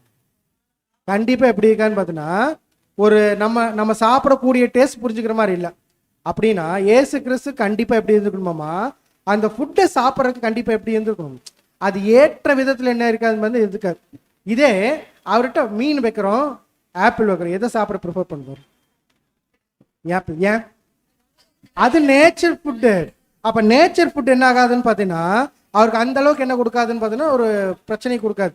ஆனா சமைக்கக்கூடிய ஃபுட் என்ன ஆகும்னு பார்த்தீங்கன்னா அவருக்கு பிரச்சனை கொடுக்கும். ஏன் அப்படின்னா அந்த டேஸ்ட் அவர் உணரும் போது அதிகப்படியா என்ன இருக்குன்னு பார்த்தீங்கன்னா அந்த டேஸ்ட் ஒவ்வாமைக்குள்ள யார் போவாங்கன்னு பார்த்தீங்கன்னா இயேசு கிறிஸ்து போகும். இப்போ இவ்வளோ தூரம் அவர் ஒவ்வொரு விஷயத்தையும் அனுபவிச்சுட்டு வந்துட்டுக்கிறல்ல, இப்போ நம்ம எதுக்காக இது பார்த்துட்டு இருக்கிறோம்? என்ன நோக்கம்னு பார்த்தோம். அதுல இயேசு கிறிஸ்துவும் தேவனும் என்ன பண்ணிக்கிறாங்கன்னா ஐக்கியப்பட்டிருக்காங்கன்னு பார்த்தோம். அந்த ஐக்கியத்தை என்ன பண்றாங்கன்னு பார்த்தோன்னா இன்னும் என்ன பண்றாங்கன்னா பூமியில வந்த போது காமிச்சிட்டு இருந்தாங்க. காமிச்சிட்டு இருக்கும் போது தேவன் நமக்காக என்ன பண்ணார்னா எப்படி இயேசு கிறிஸ்து அந்த பாடுகளுக்கு உட்படுத்தினார் அப்படிங்கறது என்ன பண்றாருன்னு பார்த்தோன்னா பார்த்துருந்தோம். அப்போ ஃபுட்டை குறித்து அவர் என்ன பண்றாருன்னா எப்படி ஃபீல் பண்ணுவார்னு பார்க்கும்போது அவர் இவ்வளோ தூரம் கஷ்டப்பட்டு சாப்பிட்டுக்கிறாரு. ஆனா அவர் பார்த்து என்ன சொன்னாங்க? படிக்கலாம். லூக்கா 7:34 மனுக்குமாரன் போஜனபானம் பண்ணுகிறவராய் அது வந்தார். மனுஷ, அது ஷா மட்டும் இந்த தமிழ் இதுல வராது. அதற்கு நீங்கள், இதோ போஜன பிரியனும் மதுபான பிரியனுமான மனுஷன் ஆயக்காரருக்கும் பாவிகளுக்கும் சிநேகிதன் என்கிறீர்கள். ஸோ என்ன சொல்றாரு அப்படின்னா, அவர் ஃபுட்டு சாப்பிட்றதே எப்படி இருக்கும், உண்மையாலுமே ரொம்ப கஷ்டப்பட்டு தான் என்ன பண்ணிக்கணும்னா அந்த ஃபுட்டை அவர் சாப்பிட்ருக்கோம். ஏன்னா அந்த பர்ஃபெக்ட் ஹியூமன் நேச்சர் வச்சு நம்ம என்ன பண்ணிக்கிறோம்னா அந்த விஷயத்த புரிஞ்சுக்கிறோம். ஆனா ஏசு கிறிஸ்து பார்த்து என்ன சொன்னாங்க, மனுஷகுமாரன் போஜனம் பண்ணுகிற வந்தார், நீங்க என்ன சொல்லிட்டீங்க, போஜன பிரியன். அவர் ரியலாவே பிடிச்சா சாப்பிட்ருப்பார் அப்படின்னா கண்டிப்பா என்ன இருக்காதுன்னா அதுக்கு வாய்ப்பு இல்லை. இன்னொரு சுச்சுவேஷன் எப்படி சொல்றேன்னா, பாருங்க, எல்லாரும் வீட்டுக்கு கூப்பிடுவாங்க இல்லையா, இவர் வீடுகளுக்கு போய் என்ன பண்ணிக்கிறாரு, பிரசங்கிச்சிருக்கிறார். வீடுகளுக்கு போய் பிரசங்கும் போது இப்போ மார்த்தாளுடைய வீட்டுக்கு போயிருக்கிறது. இப்போ போனா அவங்க என்ன கொடுப்பாங்க, சாப்பிட்றதுக்கு கண்டிப்பா இவருக்கு எப்படி இருந்திருக்கும், அந்த ஃபுட்டை இவங்க கொடுக்காம இருந்தா பெட்டர்ன்னு நினைச்சிருப்பாரு. ஆனா அந்த இடத்துக்கு போகும்போது சாப்பிட கொடுப்பாங்க, தெரியுமா தெரியாதா, கண்டிப்பா தெரியும். ஆனாலும் போறாரு. ஏன்? அவருடைய இன்டென்ஷன் என்னவா இருந்துச்சு அப்படின்னா, இந்த இடத்துக்கு நான் போனா நான் என்ன பண்ண முடியும் அப்படின்னா, யாரை பத்தி பிரசங்கிக்க முடியும், தேவனை பத்தி பிரசங்கிக்க முடியும். இந்த இன்டென்ஷன் எதை பெருசா பார்க்கல அப்படிங்கிறாருன்னா, அவரு கொடுத்த அந்த சாப்பாடை பெருசா அவருக்கு பிரச்சனை வரும், கஷ்டமா இருக்கும், எல்லாமே இருக்கு. ஆனா அதை காட்டிலும் அங்க என்ன பண்ண முடியும் அப்படின்னா, யாரை குறிச்சு பிரசங்கிக்க முடியும் அப்படின்னா தேவனை குறிச்சு பிரசங்கிக்க முடியும். இந்த சூழ்நிலை என்ன பண்றேன்னு பார்த்தீங்கன்னா ஏத்துக்கிறேன் அப்படின்னு. சகோதரர் கூட கொடுக்கும்போது எப்படி கொடுக்குறேன்னா, ஏசு கிறிஸ்து எப்படிப்பட்ட ஒரு சூழ்நிலை வந்தாருன்னா, ஒரு கிளீனஸ்ட் சிட்டி, அந்த கிளீனஸ்ட் சிட்டிலேருந்து இருக்கிறதுலையே ஒரு மோசமான ஒரு சூழ்நிலை ஒரு மனுஷன் போறான், எப்படி இருக்கும் அவனுக்கு? இப்போ நம்ம ரொம்ப கிளீனா இப்போ உட்காந்துருக்கோம் இல்லையா, இதே இடமா வேற மாதிரி இருந்துச்சுன்னு எப்படி இருக்கும், எப்படி ஃபீல் பண்ணுவோமோ இதே ஃபீல் யாருக்குள்ள இருந்திருக்கும் அப்படின்னா ஏசு கிறிஸ்து.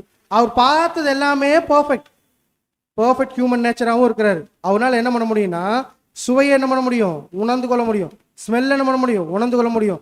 எல்லாத்தையும் அதிகப்படியாக உணர்ந்து கொள்ள முடியும்னா இங்க இருக்கக்கூடிய சூழ்நிலை அதிகப்படியாக யாருக்கு பாடுகள் கொடுத்துருக்குன்னா ஏசு கிறிஸ்துக்கு என்ன பண்ணியிருக்குன்னா பாடுகள் கொடுத்து. இப்போ ஏசு கிறிஸ்து இங்கே வந்துட்டார் இல்லையா, எல்லா பாடுகளையும் என்ன பண்ணிக்கிறாரு, அப்படியே சகிச்சுட்டே வந்துட்டு இருக்கிறாரு. இப்போ ஏசு கிறிஸ்துக்கு இம்பாக்ட் பண்ண ஒரு விஷயம் ஒன்று இருக்கும் இல்லையா, ஏசு கிறிஸ்து இதனால இந்த விஷயத்தை என்னால் ஏற்றுக்கவே முடியாது அப்படிங்கிற விஷயமா என்ன விஷயம் இருந்திருக்கலாம்?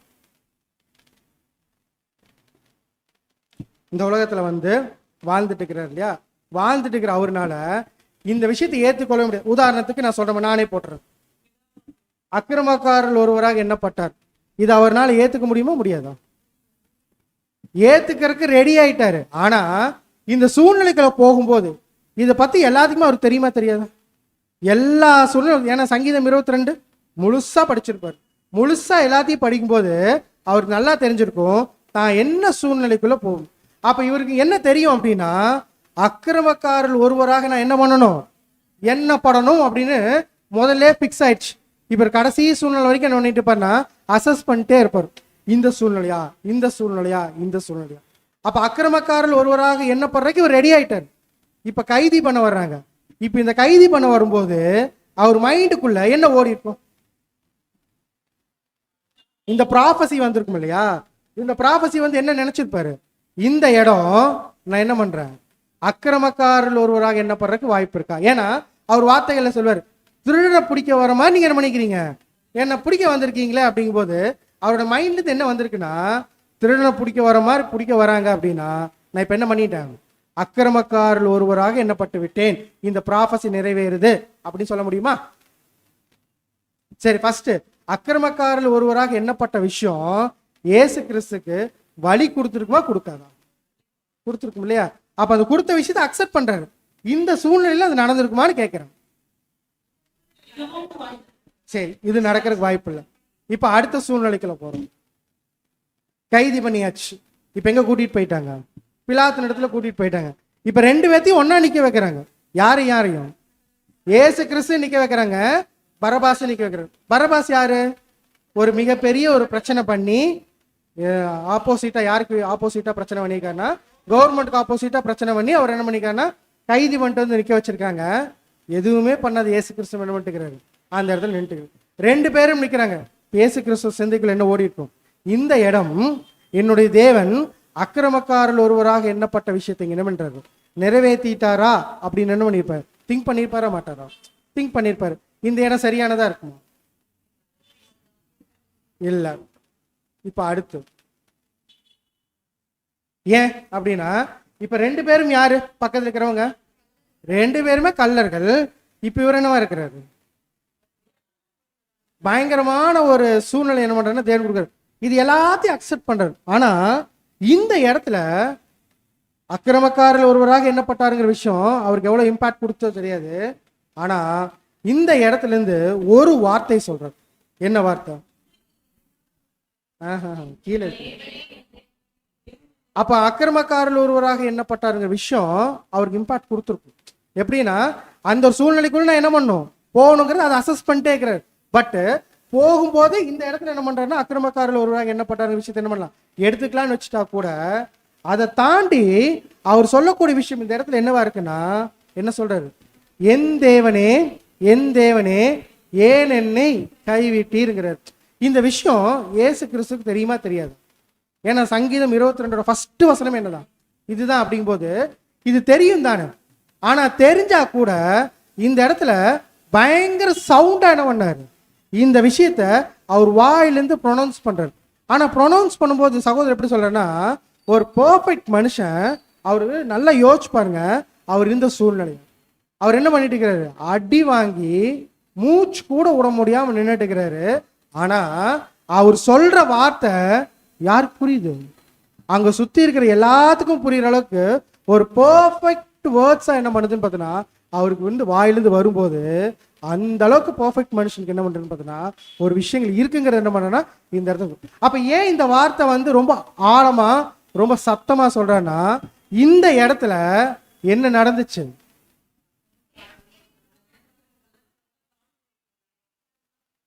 இல்ல, இந்த இடத்துல என்ன நடந்துச்சுன்னா, ஏன் என்னை கைவிட்டின்னு இருக்குது இல்லையா, இதுக்கு ரசல் பிரதர் கொடுத்த அந்த ஒரு பாயிண்ட் என்ன பண்ணலாம் படிச்சோம். நீர் என்னை கைவிட்டீரா? இது பிதாவின் அனுக்கிரகமும் அவருடனான ஐக்கியமும் உண்மையாகவே விலகி இருந்ததை குறிக்கிறது. இந்த பாயிண்ட்ல என்ன நடந்துச்சு அப்படின்னா, இவ்வளோ பாடுகள் இருந்துச்சு இல்லையா, இவ்வளோ பாடுகள் அவர் எல்லாத்தையும் ஓவர் கம் பண்ணும்போது அவருக்கு இருந்த ஒரே கான்பிடென்ட் என்னன்னா, நான் எல்லாத்தையும் சகிக்க ரெடி. யார் கூடவே இருந்தா? பிதா கூடவே. அப்ப எல்லா சூழ்நிலைகளையும் போகும்போது ஃபர்ஸ்ட் என்ன பண்ணுவாரு, ப்ரேயர் பண்ணிட்டு பிதா தங்கூட இருக்கிறாருங்கிற அந்த சந்தோஷத்தோட என்ன பண்ணாருன்னா டிராவல் பண்ணிட்டே இருப்பார். ஆனா அந்த கடைசி தருணத்துல என்ன ஃபீல் பண்ணிட்டாருன்னா, இப்ப யார் கூட இல்ல, பிதா கூட இல்ல. அப்ப அந்த ஐக்கியமும் கொஞ்சம் விலகினது என்ன பண்ணாருன்னா ஃபீல் பண்றாரு. இப்ப நானும் தேவனும் என்ன பண்ணா எவ்வளவு தூரம் ஐக்கியப்பட்டிருக்குமோ, எவ்வளவு பாடுகள் வரட்டும், அவர் அக்கிரமக்காரர்கள் ஒருவராக என்ன பண்ணும், பரவாயில்ல அக்செப்ட் பண்ணும், செய்யறேன். யார் கூடவே இருந்தா போதும், தேவன் கூடவே இருந்தா போதும். இப்ப தேவன் கூடவே இருக்கிறாருங்கிற அந்த ஒரு நோக்கத்துல தான் எல்லாத்தையும் செஞ்சுட்டு இருக்கிறார். இப்ப எதை ஃபீல் பண்ண ஆரம்பிச்சிட்டாரு அப்படின்னா, யார் விலகினதை ஃபீல் பண்ண ஆரம்பிச்சிட்டாரு, தேவன் விலகினதை ஃபீல் பண்ண ஆரம்பிச்சிட்டாரு. இப்ப தேவன் விலகினதை ஃபீல் பண்ணோன்னே அந்த வார்த்தைகள் என்ன ஆகுதுன்னு பார்த்தீங்கன்னா, அவர்னால என்ன பண்ண முடியல, அவர்னால ஒத்துக்கவே முடியல. ஆனா தெரியும் யார் கைவிடுவாங்கன்னு, தேவன் கைவிட. ஏன்னா சங்கீதம் 22 கரெக்டா இருக்குது, என் தேவனே, என் தேவனே, ஏன் என்னை கைவிட்டின் போது கைவிட போறாருங்கிறது யாருக்கு நல்லா தெரியும்னா இயேசு கிறிஸ்துக்கு தெரியும். ஆனா கைவிட்ட விஷயத்த யாரால ஏத்துக்கவே முடியல அப்படின்னா இயேசு கிறிஸ்துனால ஏத்துக்கணும். அது அதிக வலி கொடுத்துச்சு, பயங்கர அதிக வலி கொடுத்துச்சு. பயங்கர அதிக வலி கொடுத்து அவருடைய ஹார்ட் என்ன ஆயிடுச்சு அப்படின்னா பிளாக் ஆகிற அளவுக்கு என்னாச்சு. இப்ப இயேசு கிறிஸ்துவோட மரணத்துக்கு எது வித்துட்டுச்சு அப்படின்னா, இப்ப இந்த ஒரு ஐக்கியத்தினுடைய ஒரு பிளவு என்ன பண்ணுச்சாமா, இயேசு கிறிஸ்து தான் மரிக்கிறதுக்கு என்னாச்சுன்னு பார்த்து விட்டுச்சு. லிட்டரலா அவருடைய ஹார்ட் என்ன ஆயிருக்குன்னு பார்த்தோன்னா பர்ஸ்ட் ஆகி தான் யார் இறந்திருக்காங்க அப்படின்னா இயேசு கிறிஸ்து இறந்திருக்காங்க. அதுக்கு காரணம் என்னன்னா, யாருடைய ஒரு ஐக்கியம் விலகினது, தேவனுடைய ஐக்கியம். பாருங்களேன், தேவனுடைய ஐக்கியம் எவ்வளவு இம்பார்ட்டன்ட் அப்படிங்கிறத யார் சொல்லி கொடுத்துருக்கா? தேவனும் கிறிஸ்துவும் என்ன பண்ணிக்கிறாங்கன்னா சொல்லி கொடுத்துருக்காங்க. அப்ப சபையா நான் போறதுக்கு இந்த ஐக்கியம் எனக்கு ரொம்ப முக்கியம். கரெக்டா?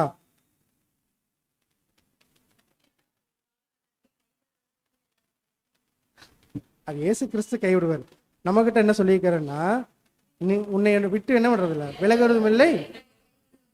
அப்போ இயேசு கிறிஸ்துக்கு மட்டும்தான் விலகிறேன்னு சொன்னாரே ஒழிய நம்மளை பார்த்து என்ன பண்ணல, சொல்லலை. அப்படிங்கும்போது இந்த ஐக்கியம் ரொம்ப முக்கியம். நான் அதனால கிறிஸ்துவோடும் தேவனோடும் ஐக்கியப்படுறதுக்கு ரொம்ப விரும்புகிறேன். அதனால நான் சபையாகணும்னு நினைக்கிறேன். சரியான நோக்கம் தானே?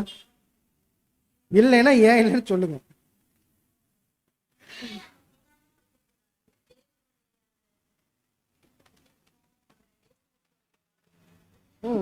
சரி, நல்லா யோசிச்சு பாருங்களேன்.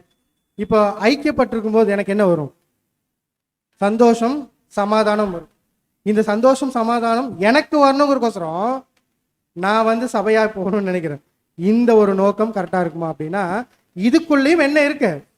ரைட்டா சுயநலங்கிற விஷயம் என்ன ஆகுதுன்னு பார்த்தீங்கன்னா இருக்கு.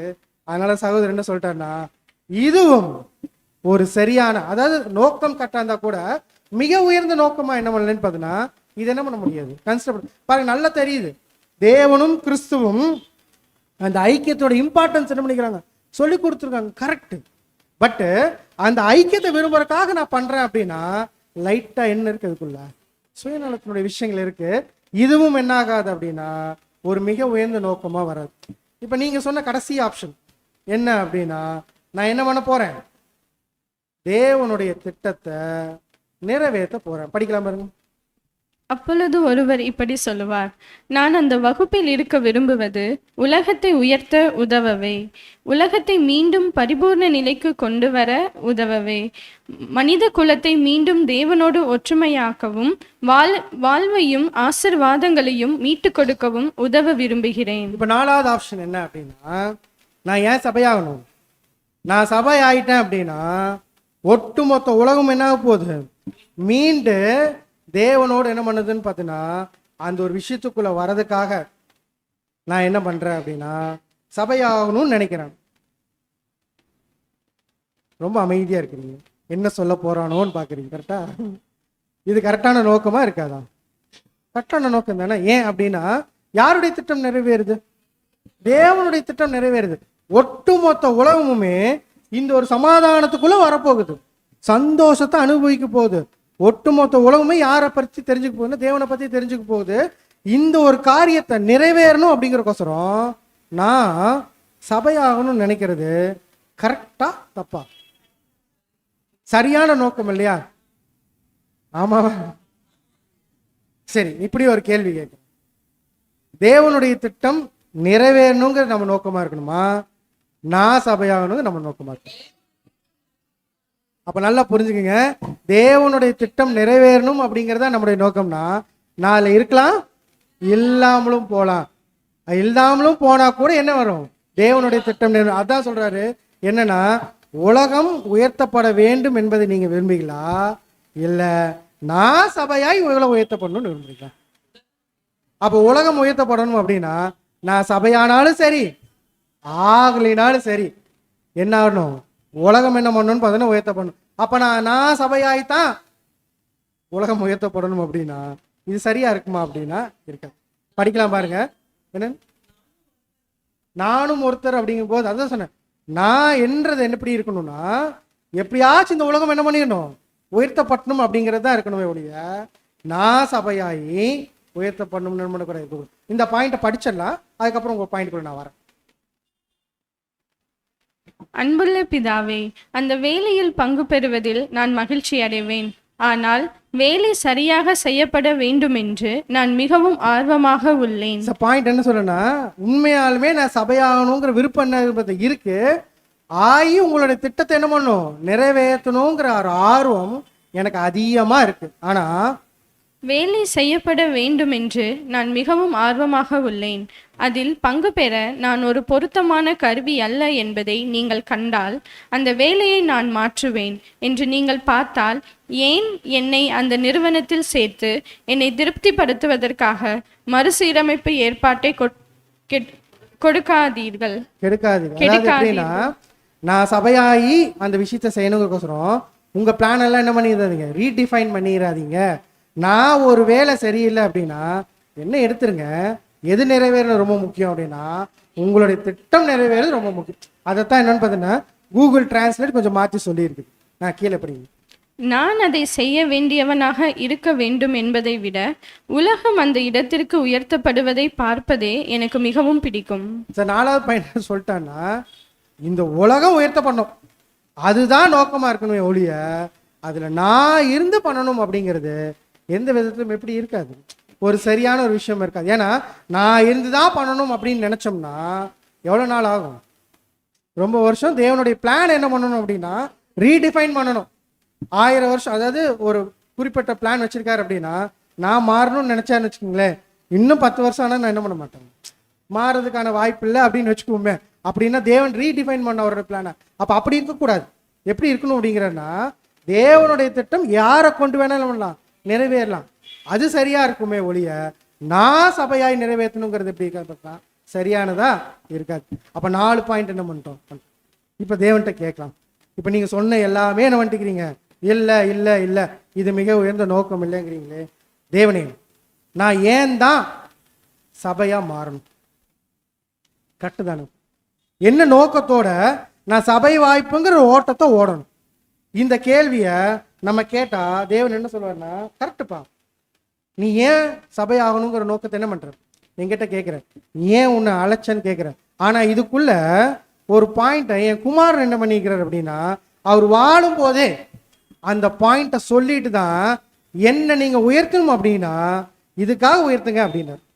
அந்த விஷயத்தை நீங்க பார்த்தீங்க அப்படின்னா நீங்க ஏன் சபையாகணும்னு நினைக்கிறீங்கிற அந்த நோக்கத்தை அவர் மாதிரியே நீங்க மாத்திக்கிறதுக்கு என்ன ஆகும்னு பார்த்தோன்னா கரெக்டா இருக்கும்னு சொல்லிட்டு எந்த வசனத்தை சொல்றாரு அப்படின்னா, யோவான் 17ஆம் அதிகாரம் 1 முதல் 2 வசனங்கள். யோவான் 17ஆம் அதிகாரம் வசனம் 1 முதல்.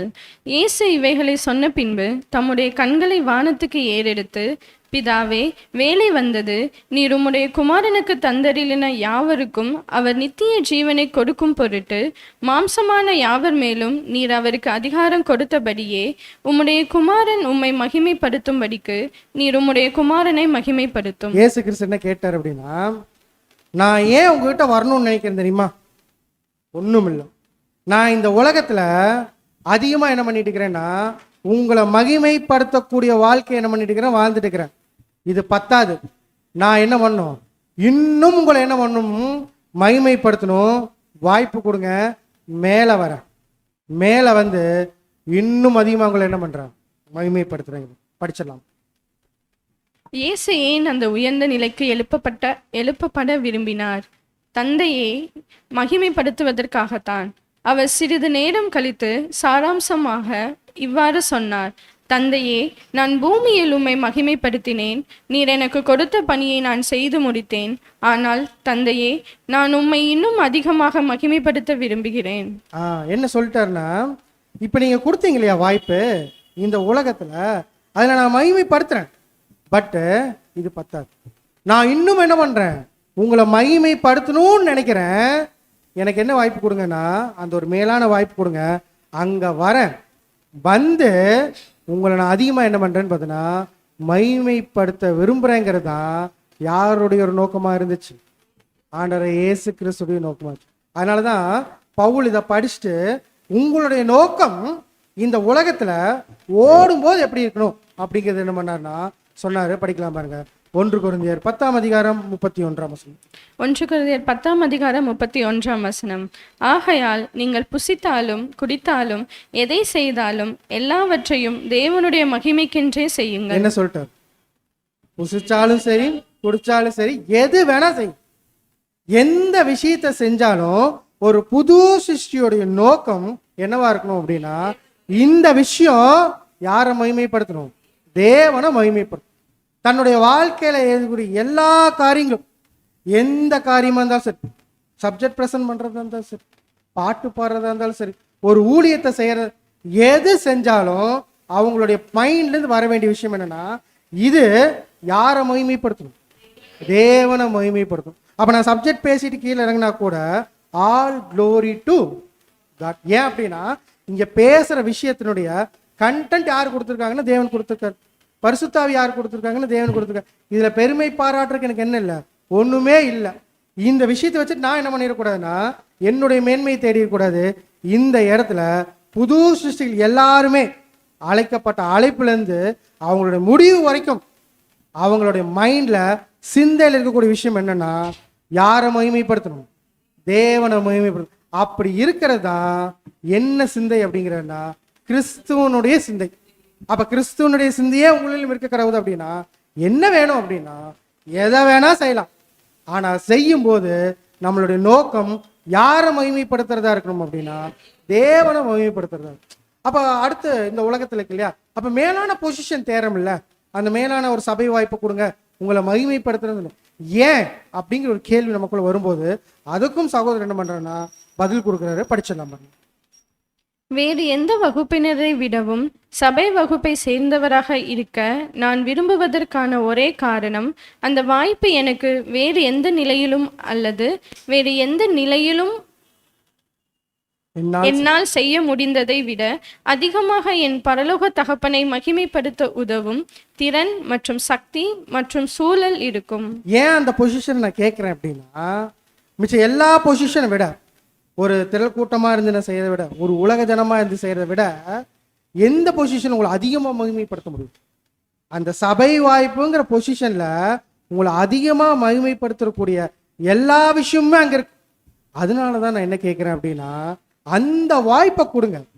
அந்த வாய்ப்புல இருந்து உங்களை நான் என்ன பண்றேன், மகிமைப்படுத்தக்கூடிய வாழ்க்கைய எப்படி பூமியில செஞ்சனோ தொடர்ந்து நான் என்ன பண்றேன் அங்கேயும் செய்யறேங்கிறது ஃபர்ஸ்ட் பாயிண்ட். சரி, இந்த பூமியிலிருந்து நம்ம செய்யறோம் இல்லையா, தேவனை மகிமைப்படுத்துறோம் இல்லையா, இந்த பாயிண்ட்னுடைய மகிமைப்படுத்தணுங்கிற விஷயம் இருக்கு இல்லையா, அந்த பாயிண்ட்னுடைய இன்னொரு பரிமாணத்தை சகோதரர் என்ன பண்றேன்னா இன்னொரு வசனத்தை எடுத்து வச்சு, இதே யோவான் வசனத்தை எடுத்து வச்சு பாருங்க. நாங்க போனா நித்தமும் யார் கூட இருக்கலாம்? தேவனோடும் கிறிஸ்துவோடும் இருக்கலாம்ல.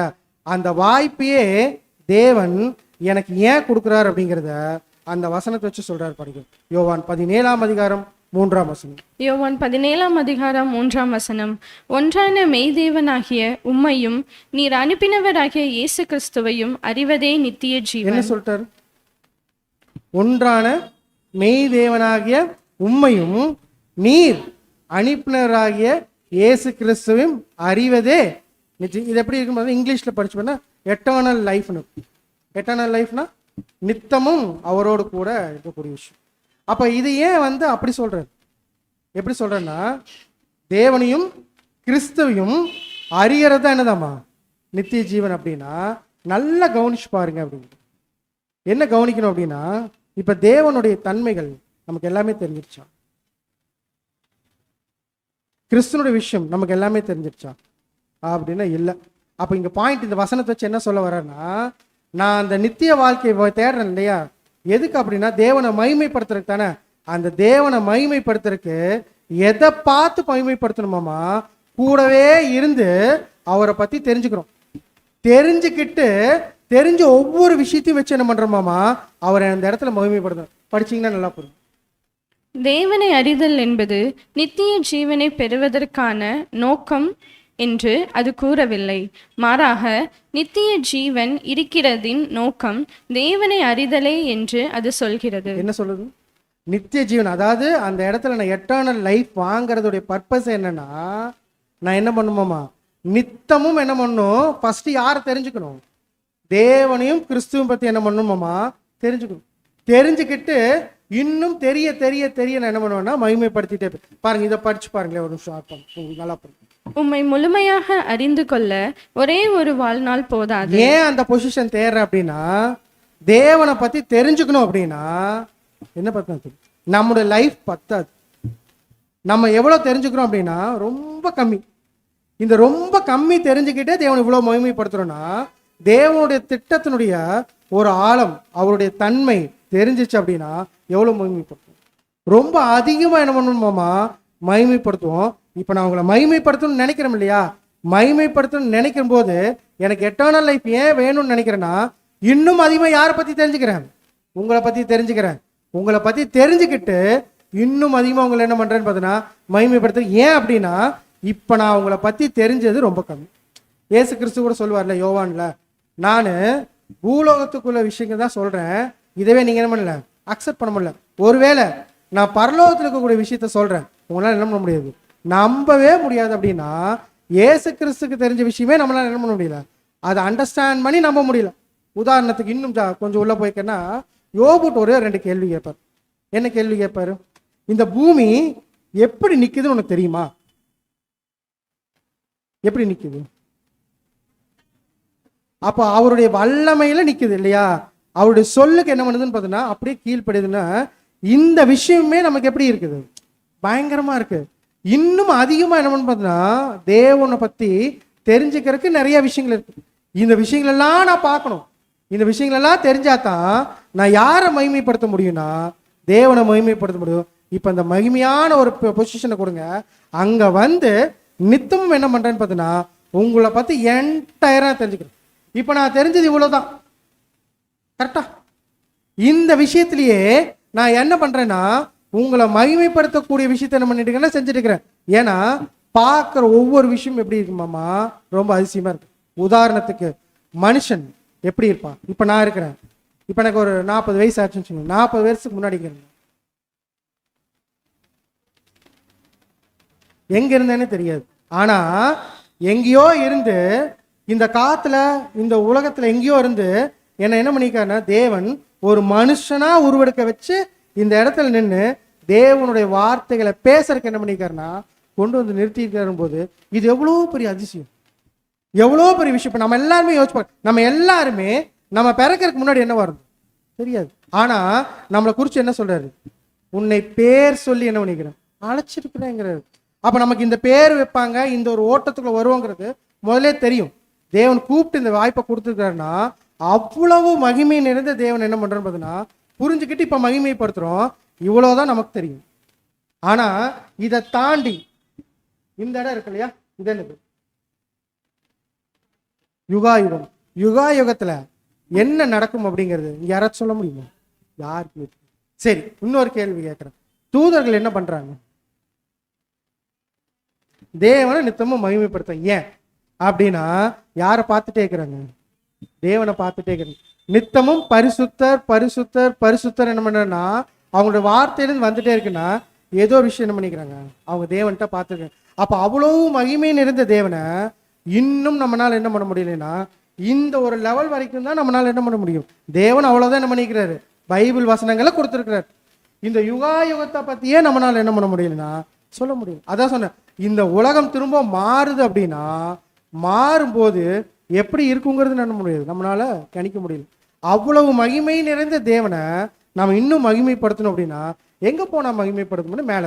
ஏன் மேல பண்றோம் அப்படிங்கிறதுக்கு ஒரு எக்ஸாம்பிள் கொடுக்குறேன். எக்ஸாம்பிள் என்னன்னா, இங்க யாரையும் எக்ஸாம்பிளா கொடுக்குறேன்னா பிதாவாகிய தேவனையும் அவருடைய குமாரனாகி இயேசு. இதுதான் நிழல். இந்த நிழல் வச்சு எப்படி சொல்றேன்னா, இங்க இயேசு கிறிஸ்து என்ன பண்றேன்னா பலியா கொடுக்கறதுக்கு முன்னாடி இந்த இடத்துக்கு வரக்கு முன்னாடி கொஞ்சம் தூரம் என்ன பண்றாங்க, டிராவல் பண்ணிட்டு வராங்க இல்லையா? டிராவல் பண்ணிட்டு வரும்போது என்னென்ன விஷயங்கள்லாம் ஷேர் பண்ணியிருப்பாங்க. அதாவது ஆபிரகாமும் ஈசாக்கும் தேவனை பத்தி தெரிஞ்சிருப்பாங்க. வேற எப்படி அழைச்சாரு? இப்போ இத முதல்ல சொல்லியிருக்க மாட்டாரா? நான் கேட்கறது, ஆபிரகாம் இந்த ஒரு 4 நாள் டிராவல் பண்ணியிருப்பார்ல, 4 நாள் டிராவல் பண்ணதுடைய இம்பாக்ட் அவங்களுடைய வாழ்நாள்ல இதுக்கு முன்னாடி இருந்திருக்குமா இருக்காதா? இல்ல நான் இப்படி கேட்கறேன். சரி, 4 நாள் இம்பாக்ட் ஜாஸ்தி, அதுக்கு முன்னாடி இம்பாக்ட் ஜாஸ்தி. எப்படி எதுக்கு கேட்டாங்க? இந்த 4 நாள் என்ன இருக்கும் அதிகமா? ஏன் 2 பேர் மட்டும் தனியா இருக்கிறாங்க? 2 பேரும் என்ன பண்றாங்கன்னு பாத்தீங்கன்னா அப்பா மகன் கிட்ட என்ன பண்ணுவாரு பாத்தீங்கன்னா நிறைய விஷயங்கள் அன்பா காமிச்சிருப்பாரு. மகன் அப்பா மேல என்ன பண்ணிருப்பாரு, அன்பா காமிச்சு. இப்ப இவங்க 2 பேருமே இந்த 4 நாள்ல என்டையரா என்ன பண்ணிருப்பாங்கன்னா அந்த ஒரு அன்பினுடைய வெளிப்பாடு என்ன பண்ணிருப்பாங்கன்னா காமிச்சிருப்பாங்களா? இதே தான் பார்த்தா என்ன பண்ணா இயேசு கிறிஸ்து இந்த இடத்துல வந்தா கூட இந்த அன்பினுடைய வெளிப்பாடு தான் திரும்பவும் என்ன பண்ணுச்சு பார்த்தீங்கன்னா உங்களை மகிமைப்படுத்தணும் கொண்டு போய் நிறுத்துச்சு இல்லையா? அதே மாதிரி தான் நம்மளும் என்ன பண்றோமாமா, இயேசு கிறிஸ்துவும் தேவனோடு கூட டிராவல் பண்ணும்போது தான் இன்னும் யாரை பத்தி நல்லா தெரிஞ்சுக்க முடியும், தேவனை பத்தி. இப்ப நம்மளுடைய அந்த டிராவல் பண்ணக்கூடிய விஷயம் எங்க இருக்கு அப்படின்னா மேல போறோம், நித்தம் அந்த வாழ்க்கையை வாங்குறோம், டிராவல் பண்றோம். இப்ப எவ்வளவு விஷயங்கள் தெரிஞ்சுக்கணும்னா இன்னைக்கு தெரிஞ்சுக்கிட்டதை விட அதிகமா என்ன பண்ணுவோம்னு பார்த்தீங்கன்னா தெரிஞ்சுக்குவோம். தெரிஞ்சுக்கும் போது இப்ப யார் அதிகமா மகிமைப்படுத்துவோம், தேவன் அதிகமாக மகிமைப்படுத்தும். இப்ப அதனாலதான் சொன்ன ஒன்றான மெய் தேவனாகிய உம்மையும் நீர் அனுப்பினவராக இயேசு கிறிஸ்துவையும் அறிவதே நித்திய ஜீவன். இப்ப அறிகிறதுக்கு தான் நம்ம என்ன பண்றோமாமா, இந்த நித்திய ஜீவனே வாங்குறோம். அந்த அறிஞ்சதுக்கு அப்புறம் என்ன பண்ண போறோம், பண்ண போறோம்னா, இங்க மகிமைப்படுத்துற மாதிரி அங்க அறிஞ்சதுக்கு அப்புறம் என்ன பண்ண போறோம்னா மகிமைப்படுத்த போறோம். இந்த ஒரு நோக்கத்துல நீங்க என்ன பண்ணுங்க அப்படின்னா, தேவனே நான் என்ன பண்ணணும்னா உங்களை மகிமைப்படுத்தணும். உங்களை மகிமைப்படுத்தினது உலகத்துல எனக்கு என்ன தெரியுமோ அதை வச்சு மகிமைப்படுத்துறேன். இன்னும் நான் என்ன பண்ணணும், உங்களை பத்தி தெரிஞ்சுக்கணும், மகிமைப்படுத்தணும். எனக்கு வாய்ப்பு கொடுங்க, சபையா வரேன். சபையாய் நான் என்ன பண்றேன்னு பார்த்தீங்கன்னா உங்களை மகிமைப்படுத்தணும். இப்ப இந்த ஒரு பாயிண்ட்டை கேட்கிறோம் அப்படின்னா, இந்த பாயிண்ட் யார் கேட்ட மாதிரியே ஆண்டவர் இயேசு கிறிஸ்து கேட்ட. என்ன கேட்டாரு, நான் உங்களை மகிமைப்படுத்தும்படி என்ன பண்ணுங்க, மகிமைப்படுத்துங்கன்னு சொன்னார் இல்லையா. இந்த நோக்கம்தான் யாருடைய விஷயத்துல மிக உயர்ந்த நோக்கமா இருக்கும்னா, தேவனுடைய பார்வையில் எப்படி இருக்குமாமா, இது மிக உயர்ந்த நோக்கமா இருக்குமா. படிச்சுப்பா. அது ஏன் இவ்வளவு மகிழ்ச்சியாக இருந்தது? மனித இனம் கடவுளுடன் இணக்கமாக திரும்புவதை பற்றி நினைப்பது நம் இரட்சகருக்கு ஏன் மகிழ்ச்சியாக இருந்தது? மனித இனம் எல்லா துன்பங்களிலும் இருந்தும் வலிகளிலிருந்தும் விடுவிக்கப்படுவதை பற்றி நினைப்பது அவருக்கு ஏன் மகிழ்ச்சியாக இருந்தது அப்படின்னு கேள்வி கேட்டு அதுக்கு பதில் சொல்றாரு.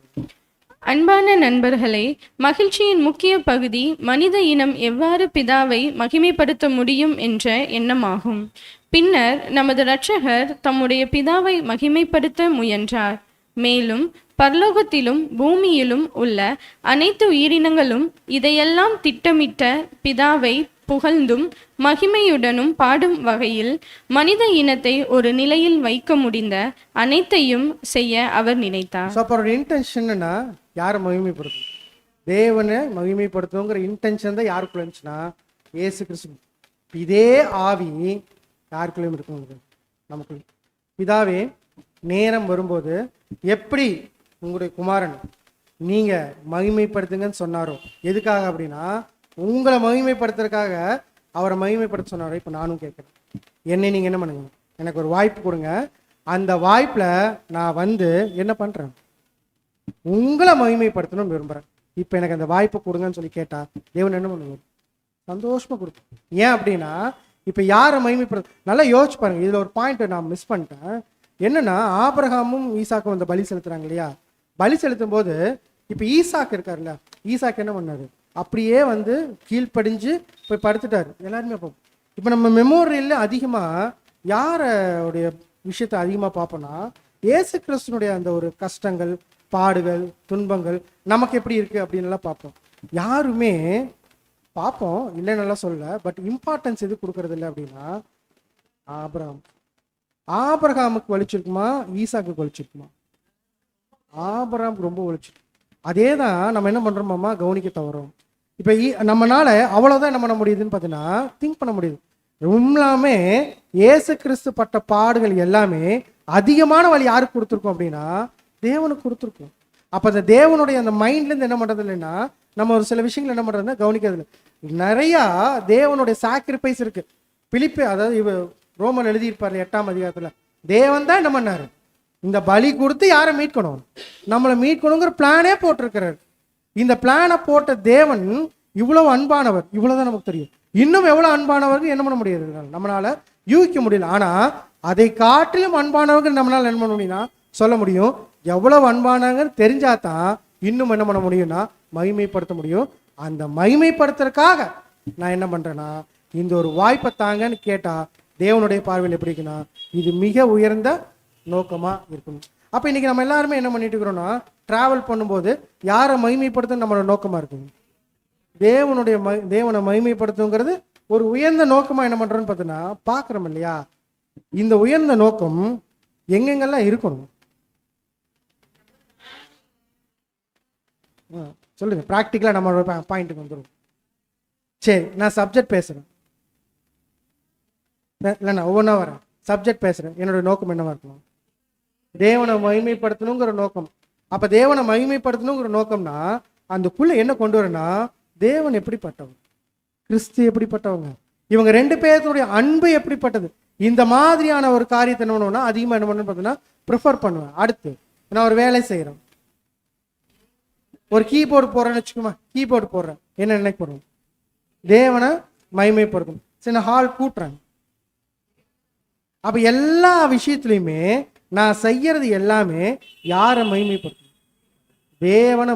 இப்ப இந்த நோக்கம் சரியா இருந்தா தான் இந்த நோக்கத்தை யார் பார்ப்பாங்க? தேவன் பார்ப்பாரு. இப்ப இந்த பூமியில இவன் செஞ்ச எல்லா விஷயத்தையும் என்ன பண்றன்னா யாருடைய மகிமைக்காக செஞ்சான்? அன்னோட மகிமைக்காக செஞ்சிருக்கிறாரு. என்னுடைய மகிமைக்காக செஞ்ச இவருக்கு நான் உயர்ந்த நோக்கத்தை வச்சிருக்கிறாரு. இந்த நோக்கத்தை வச்ச இவருக்கு நான் சபை வாய்ப்பு கொடுத்தா மேல வந்தாலும் யாரை மகிமைப்படுத்துவார்? தேவனை மகிமை. இப்ப நான் இங்க இல்ல, நான் என்ன மகிமைப்படுத்திக்கிறேன். தேவன் என்ன கொடுப்பாரு? பாடத்தை கொடுப்பாரு. இல்லப்பா இது சரியான நோக்கம் இல்லை, நீ என்ன பண்ணணும்? மாத்திக்கணும்னு சொல்லுவாரு. மாத்தல. கிடைச்ச வாய்ப்பு நான் என்ன பண்றேன்? மிஸ் பண்றேன். நான் என்னோட நோக்கம் எல்லாமே தேவனை மகிமைப்படுத்தணும்னு வச்சுக்கிட்டா கூட செய்யற வேலையில நான் என்ன பெருமைப்படுத்துறேன்னு நினைச்சேன்னா கண்டிப்பா என்ன ஆகாதுன்னா அந்த விஷயம் தேவனுடைய பார்வையில். நான் மனுஷங்க முன்னாடி என்ன பண்ணலாம்? ரொம்ப அழகா என்னால சொல்ல முடியும் நான் யாரை மகிமைப்படுத்துறேன். எல்லா விஷயத்தையும் வந்து என்கிட்ட சப்ஜெக்ட் நல்லா இருக்கும் பிரதர் சொன்னோன்னே என்ன சொன்னேன்? பிரைஸ் தி லார்ட் அப்படிங்க. ஏன் தேவனை? ஆனா எனக்குள்ள என்ன பாருங்க, நான் படிச்ச நான் பேசின சப்ஜெக்ட் எப்பவுமே எல்லாத்துக்கும் என்ன ஆகும்? ரொம்ப புரியும், ரொம்ப அழகமா நான் என்ன பண்ணுவேன்? ரொம்ப அழகா சப்ஜெக்ட் ப்ரெசென்ட் பண்ணுவேங்கிற அந்த மைண்ட் எனக்குள்ள வந்துருச்சு அப்படின்னா, இல்லை எங்கூட கம்பேர் பண்ணுவேன்ல, பாருங்க அவரை காட்டிலும் நான் என்ன பண்றேன்? நான் ரொம்ப அழகா சப்ஜெக்ட் பேசுறேன் அப்படிங்கிற அந்த இன்டென்ஷன் வந்தாலே நான் யாரை மகிமைப்படுத்தலாமா? தேவனை. அப்ப இந்த தேவனை மகிமைப்படுத்தணுங்கிற நோக்கம் வந்துச்சுன்னா கம்பேரிசன் வராது, எக்ஸ்பெக்டேஷன் வராது. ஏன் எக்ஸ்பெக்டேஷன் வராது?